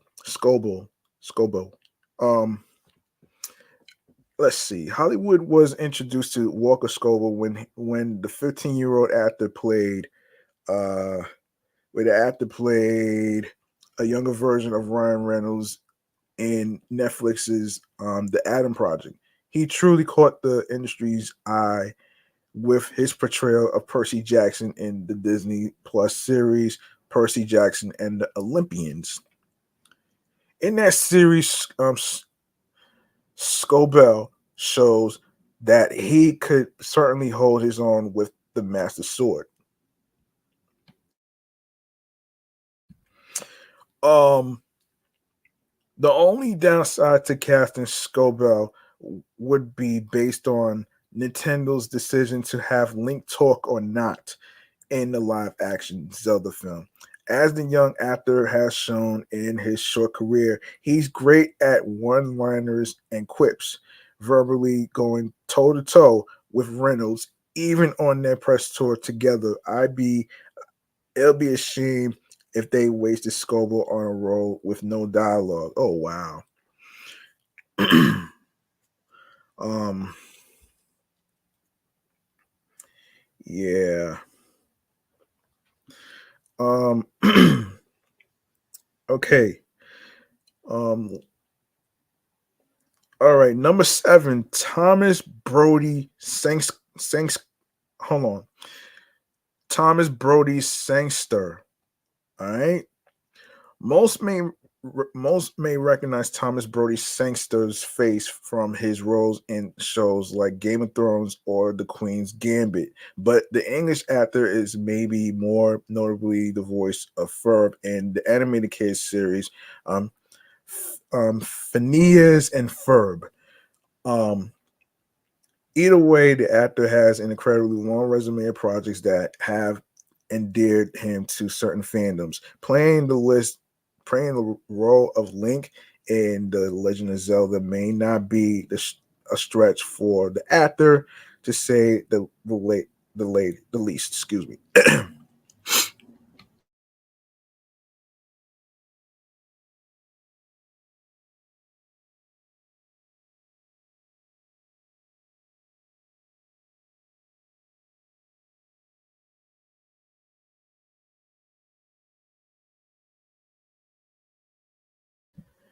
All right, I'm just gonna go down the list of names, man.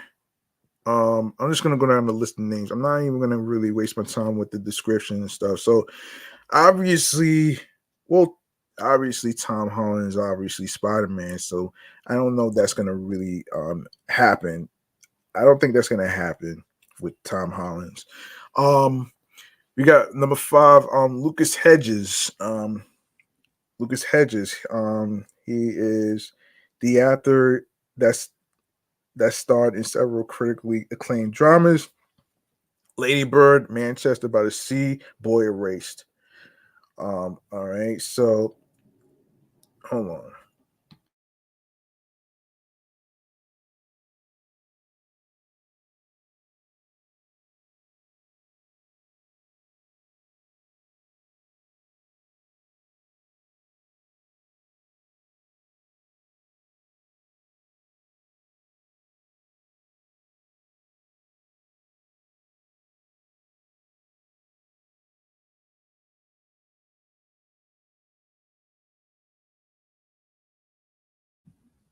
All right.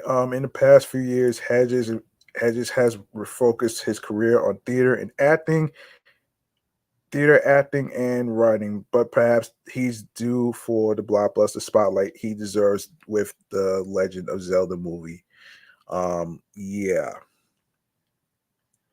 Justice Smith, number 4. He also he's the actor that was in the live action Detective Pikachu movie. He also appeared in Dungeons and Dragons: Honor Among Thieves, which came out last year, by the way. Um, that's probably one of the choices in particular. Um, will he make a good Link? Remains to be seen. Number 3, Troy Sivan.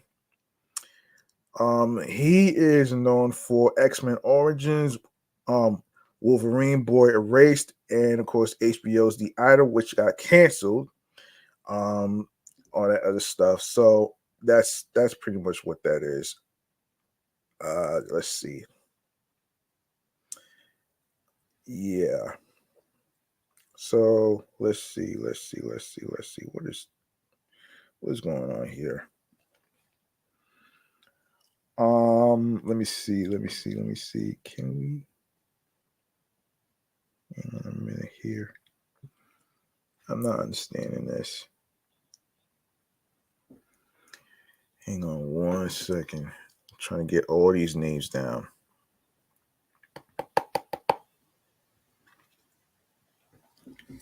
Trying to get all these names down.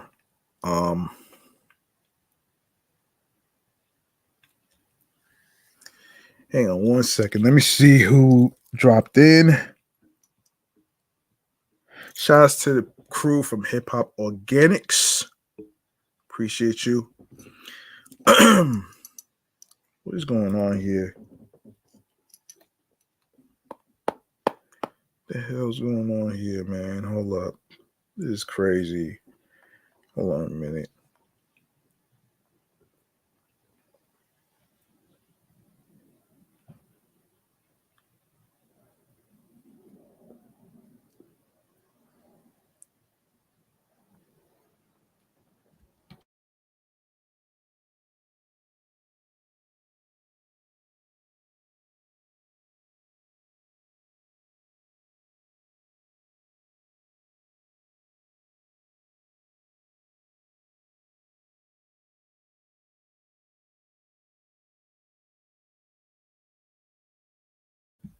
Number 2, Jamie Campbell Bower. Jamie, all right. So he's known for what is he known for? He is known for the Harry Potter franchise and Stranger Things.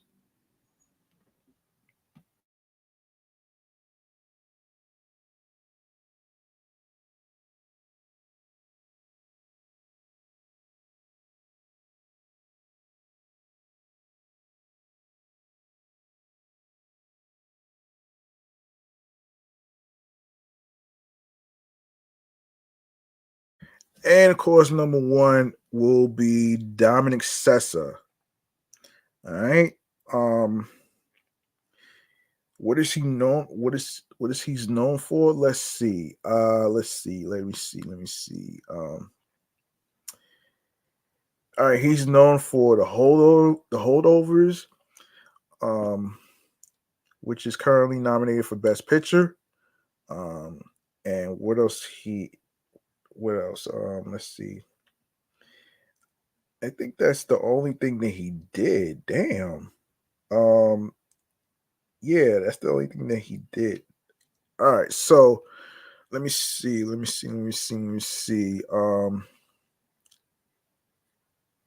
It's crazy though, man. Let me see. Let me see if I can get to. Let me see. Legend of Zelda director reveals whether Link will talk. I'll save that for I'm gonna save that for a future episode. I want to get to. Let me see. I want to get to the. I want to get to Suits.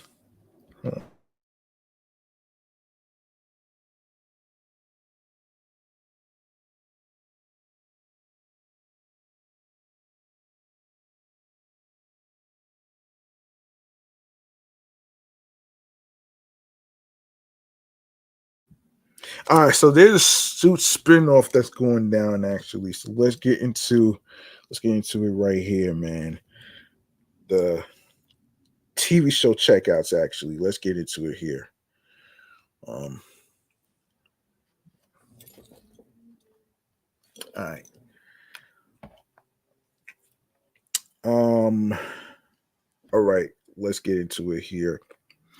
So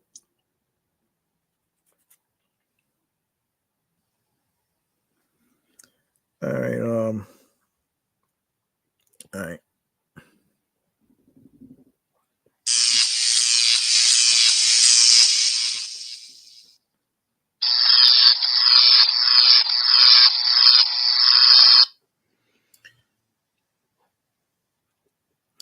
All right, so this is coming from the folks from Deadline. According to Deadline, Arrow star Stephen Amell is set as the lead in NBC drama pilot Suits LA, a new extension of the Suits universe from Aaron Korsh, creator and writer of the original series.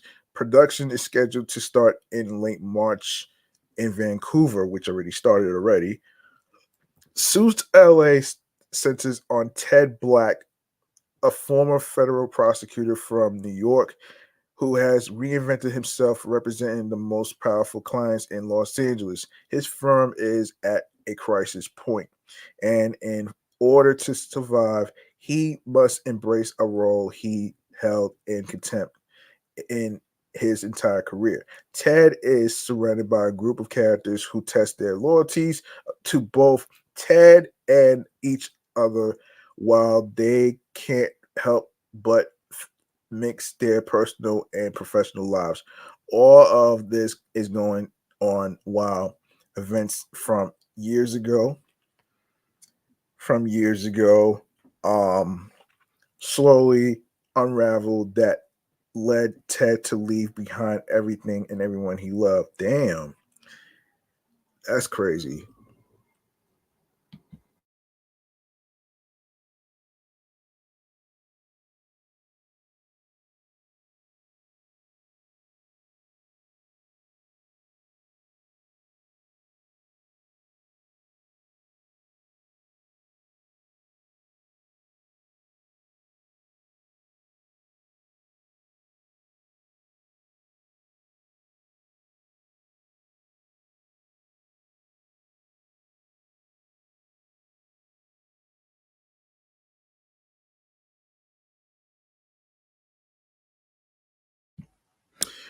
I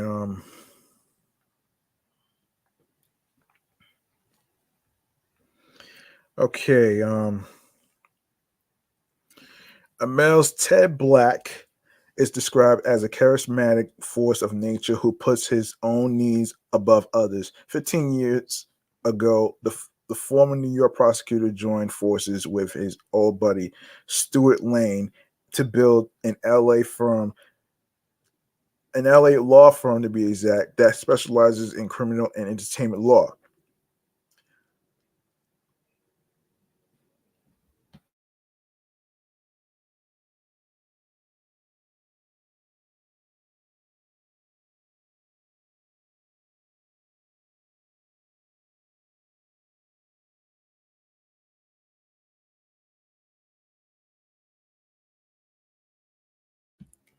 Suits LA is not gonna be a reboot or revival, but a brand extension in the vein of the CSI and NCIS franchises, featuring new characters in a new location. Course executive producers alongside David Bartis, Doug Lyman, and Gene Klein, who were EPs with him on the original series. Victoria Mahoney directs and executive produces the pilot. UCP, a division of Universal Studio Group, is the studio. Amel, best known for the lead role of Oliver Queen on CW's Arrow, most recently in stars' hit wrestling drama series Heels. He'll, ne- he'll next be seen in the Netflix film Code 8 Part 2, which he also produced. He is rep by UTA, Leverage Management, and Sloan Arthur Weber and Dern. Okay, let's get to. Let me see. Let me see if I have time to get to.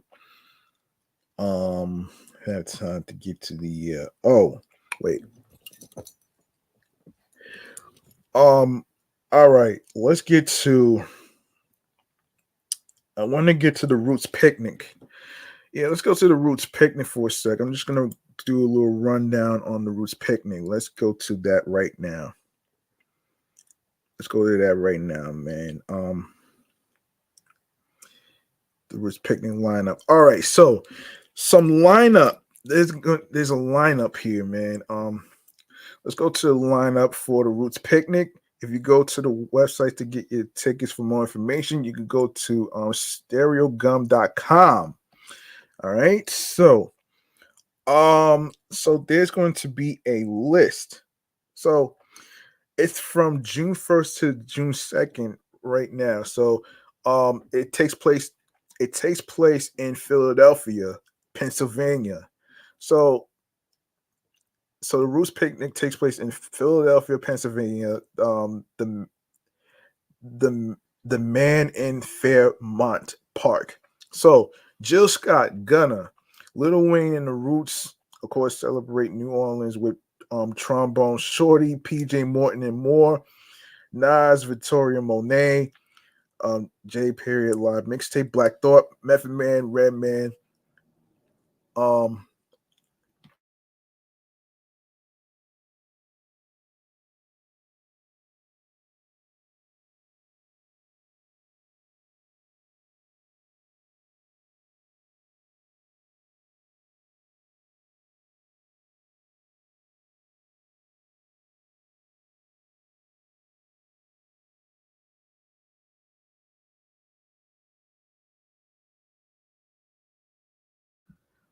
Special collaborations by Adam Blackstone, Legacy Experience, Fantasia, Money Long, Baller Alert, Go Go, Backyard Band with Scarface, Amory, Sexy Red, Babyface, Wallow and Gilly, Wale, Robert Glasper, and Yeba, Tyler, Cameron, Smino, Tasha Cobbs Leonard, OT7 Kwani, Marsha Ambrosius, October, October London. Oh man. Tonight's conversation, R&B only, Funk Flex, Leon Thomas, BLK Odyssey, You plus Me plus R&B Q. They have the range. What is it? Kenya Vaughn, Julian King, Juan Epstein, World Series of Spades, Chayoki, DJ Diamond Cuts, um, and DJ Active, DJ Doc B, DJ RL, um, and of course with a special performance by Andre 3000 presents New Blue Sun Live. Um, so hold on a second here.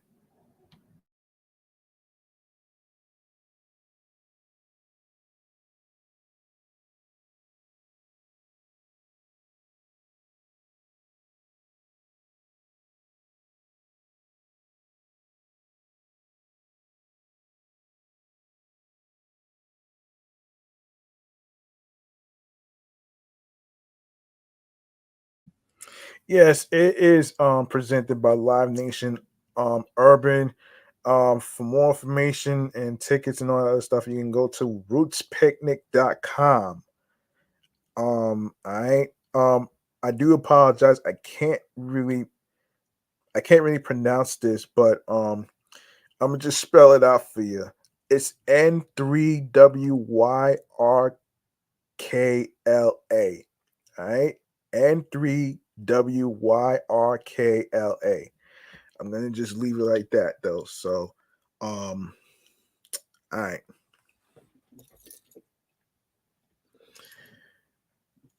All right. So the SpongeBob topic, I'm gonna have to save that for another time though. I don't wanna actually overdo this. I don't want to overdo it though. So I'm going to actually leave that to the side. Actually, I'm gonna leave that to the side though, man, because I'm going to wrap up right now. I'm gonna wrap up right now, man, because all right.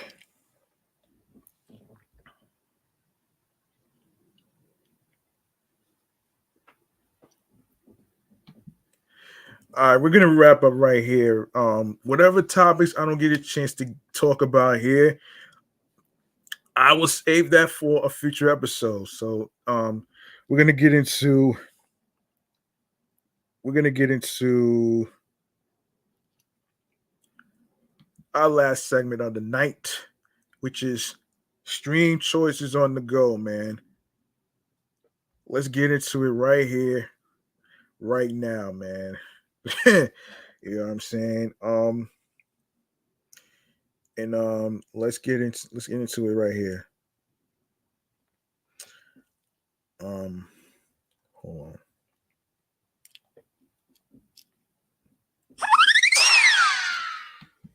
Yes. Be sure to follow Off the Meat Rat Chainz New York Avenue along with myself on Threads alongside with Instagram with my other two podcast shows, which is Excellent Fun Vibrant Talks podcast, my review show, Meticulous Vibe Juice podcast, which I'm trying my best to slowly get back to it. I had a lot going on in my life, so you know what I'm saying, all that stuff. So I do apologize for the delay. I do apologize for the delay.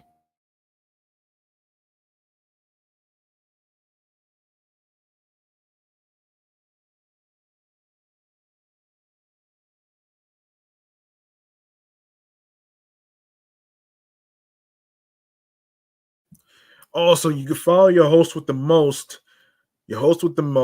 G Money Stacks 555 in Queens, New York. All right.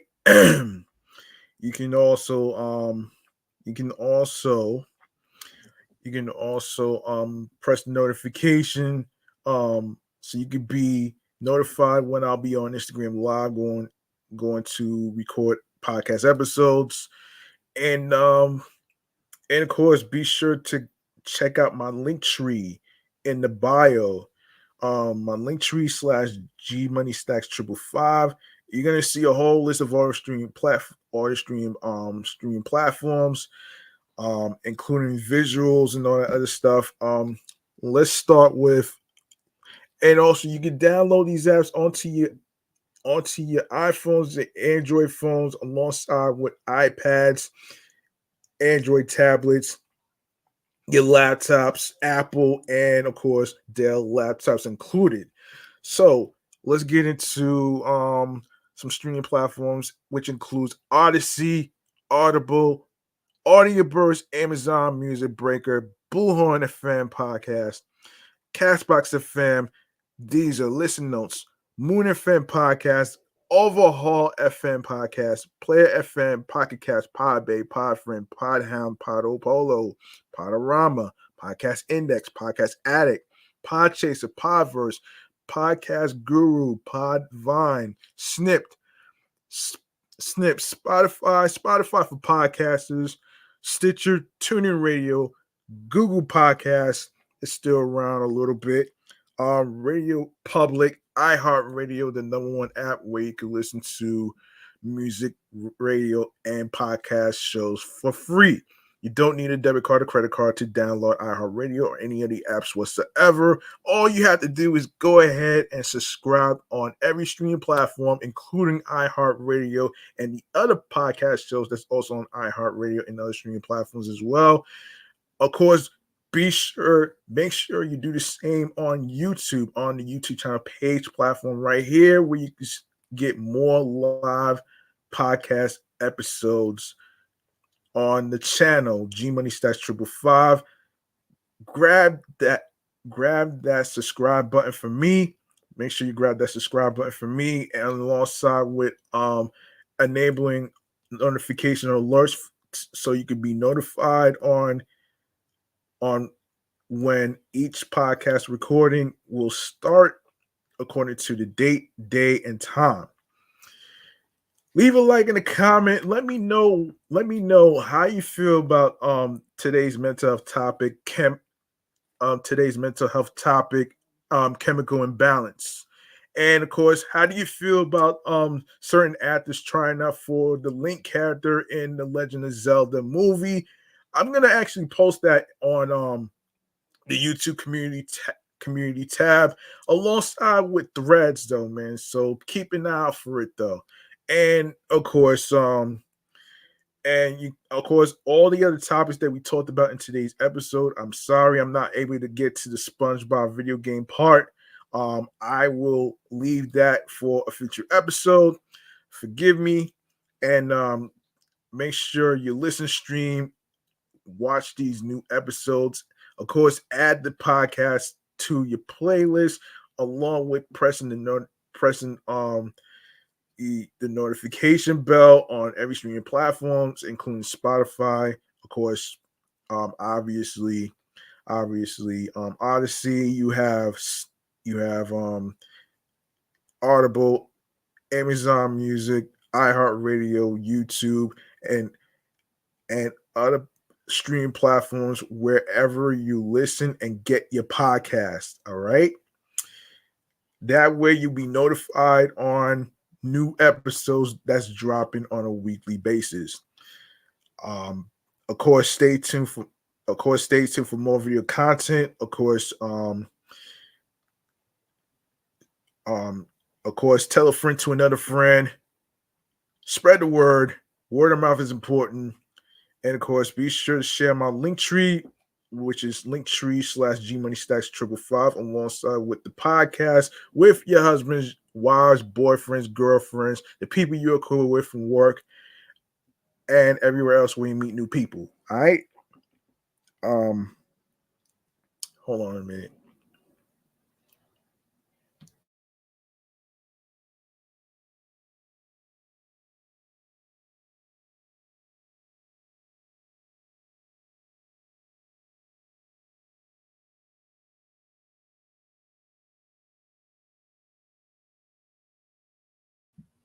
And that's gonna do it for me, man. I'm your man G Money Stacks, aka the Gregonator. Thank you very much for listening and tuning into the 336th episode of this New York Avenue podcast platform. I appreciate every single one of y'all. I love y'all. And remember, the grind doesn't stop. Hard work pays off. If you want something, you have to work hard and earn it, because it's not going to be given to you on a silver fucking platter. All right. And of course, be sure to of course follow your goals and dreams, especially finding your niche and whatever talent you have, whether it's music, whether it's podcasting like I'm doing right now, whatever career field you're doing that makes you smile, that makes you happy, um, creatively, mentally, emotionally, and spiritually.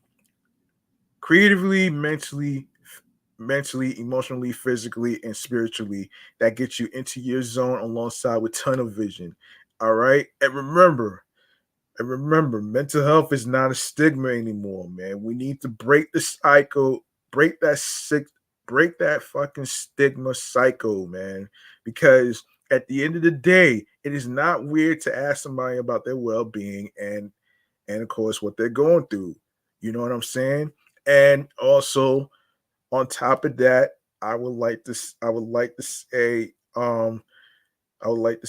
there's nothing wrong with getting help when it comes to your mental health, man. And we gotta get away from the shame culture, man, which I will talk about in a future episode, thanks to a podcaster who suggested it to me, man. The Binge Pocket Podcast, man. Shouts to them right there, man. And we gotta stop the shame culture. You know what I'm saying? Um, and yes, I appreciate every single one of y'all.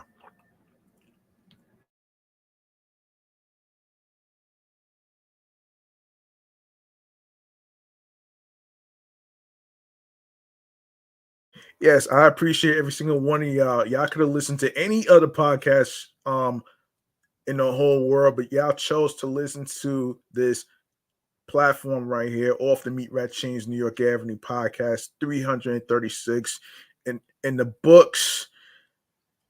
I'm out of here, man. And I appreciate every single one of y'all who took the time to actually listen, to hear me out on the whole mental health topics. I will be covering more mental health topics in the future in upcoming episodes. Of course, not just in the month of May, but in the future and all the other stuff, man. You know what I'm saying? So all right. So like I said, man, it's there's nothing wrong with getting help, man, when it comes to your mental health, man. All right. So stop with the fucking shame culture when it comes to people's mental health, man. You know what I'm saying? That's gotta stop, man. Can we stop the shame culture? So that that right there, that's just all I wanted to say right there, man. I love y'all. Stay liquid. Stay safe out there on these streets, especially subway trains, especially buses, especially everywhere you go, whatsoever. Um, you know, and be easy. And I hope y'all have yourselves a great Mother's Day weekend. And if you haven't had a chance to get your mother a gift or whatever, um, do so this week, whatever. And of course, happy early Mother's Day to all the moms out there, including mine. And yeah, I'm out of here, man. Peace and one love. Take care of your mental health, folks. Take care of yourself, work on yourself, be confident, along with consistency in your art, podcast, everything that you dream of whatsoever, and continue success with confidence, consistency, and never give up on yourself, man. Peace and one love, and good night, everybody.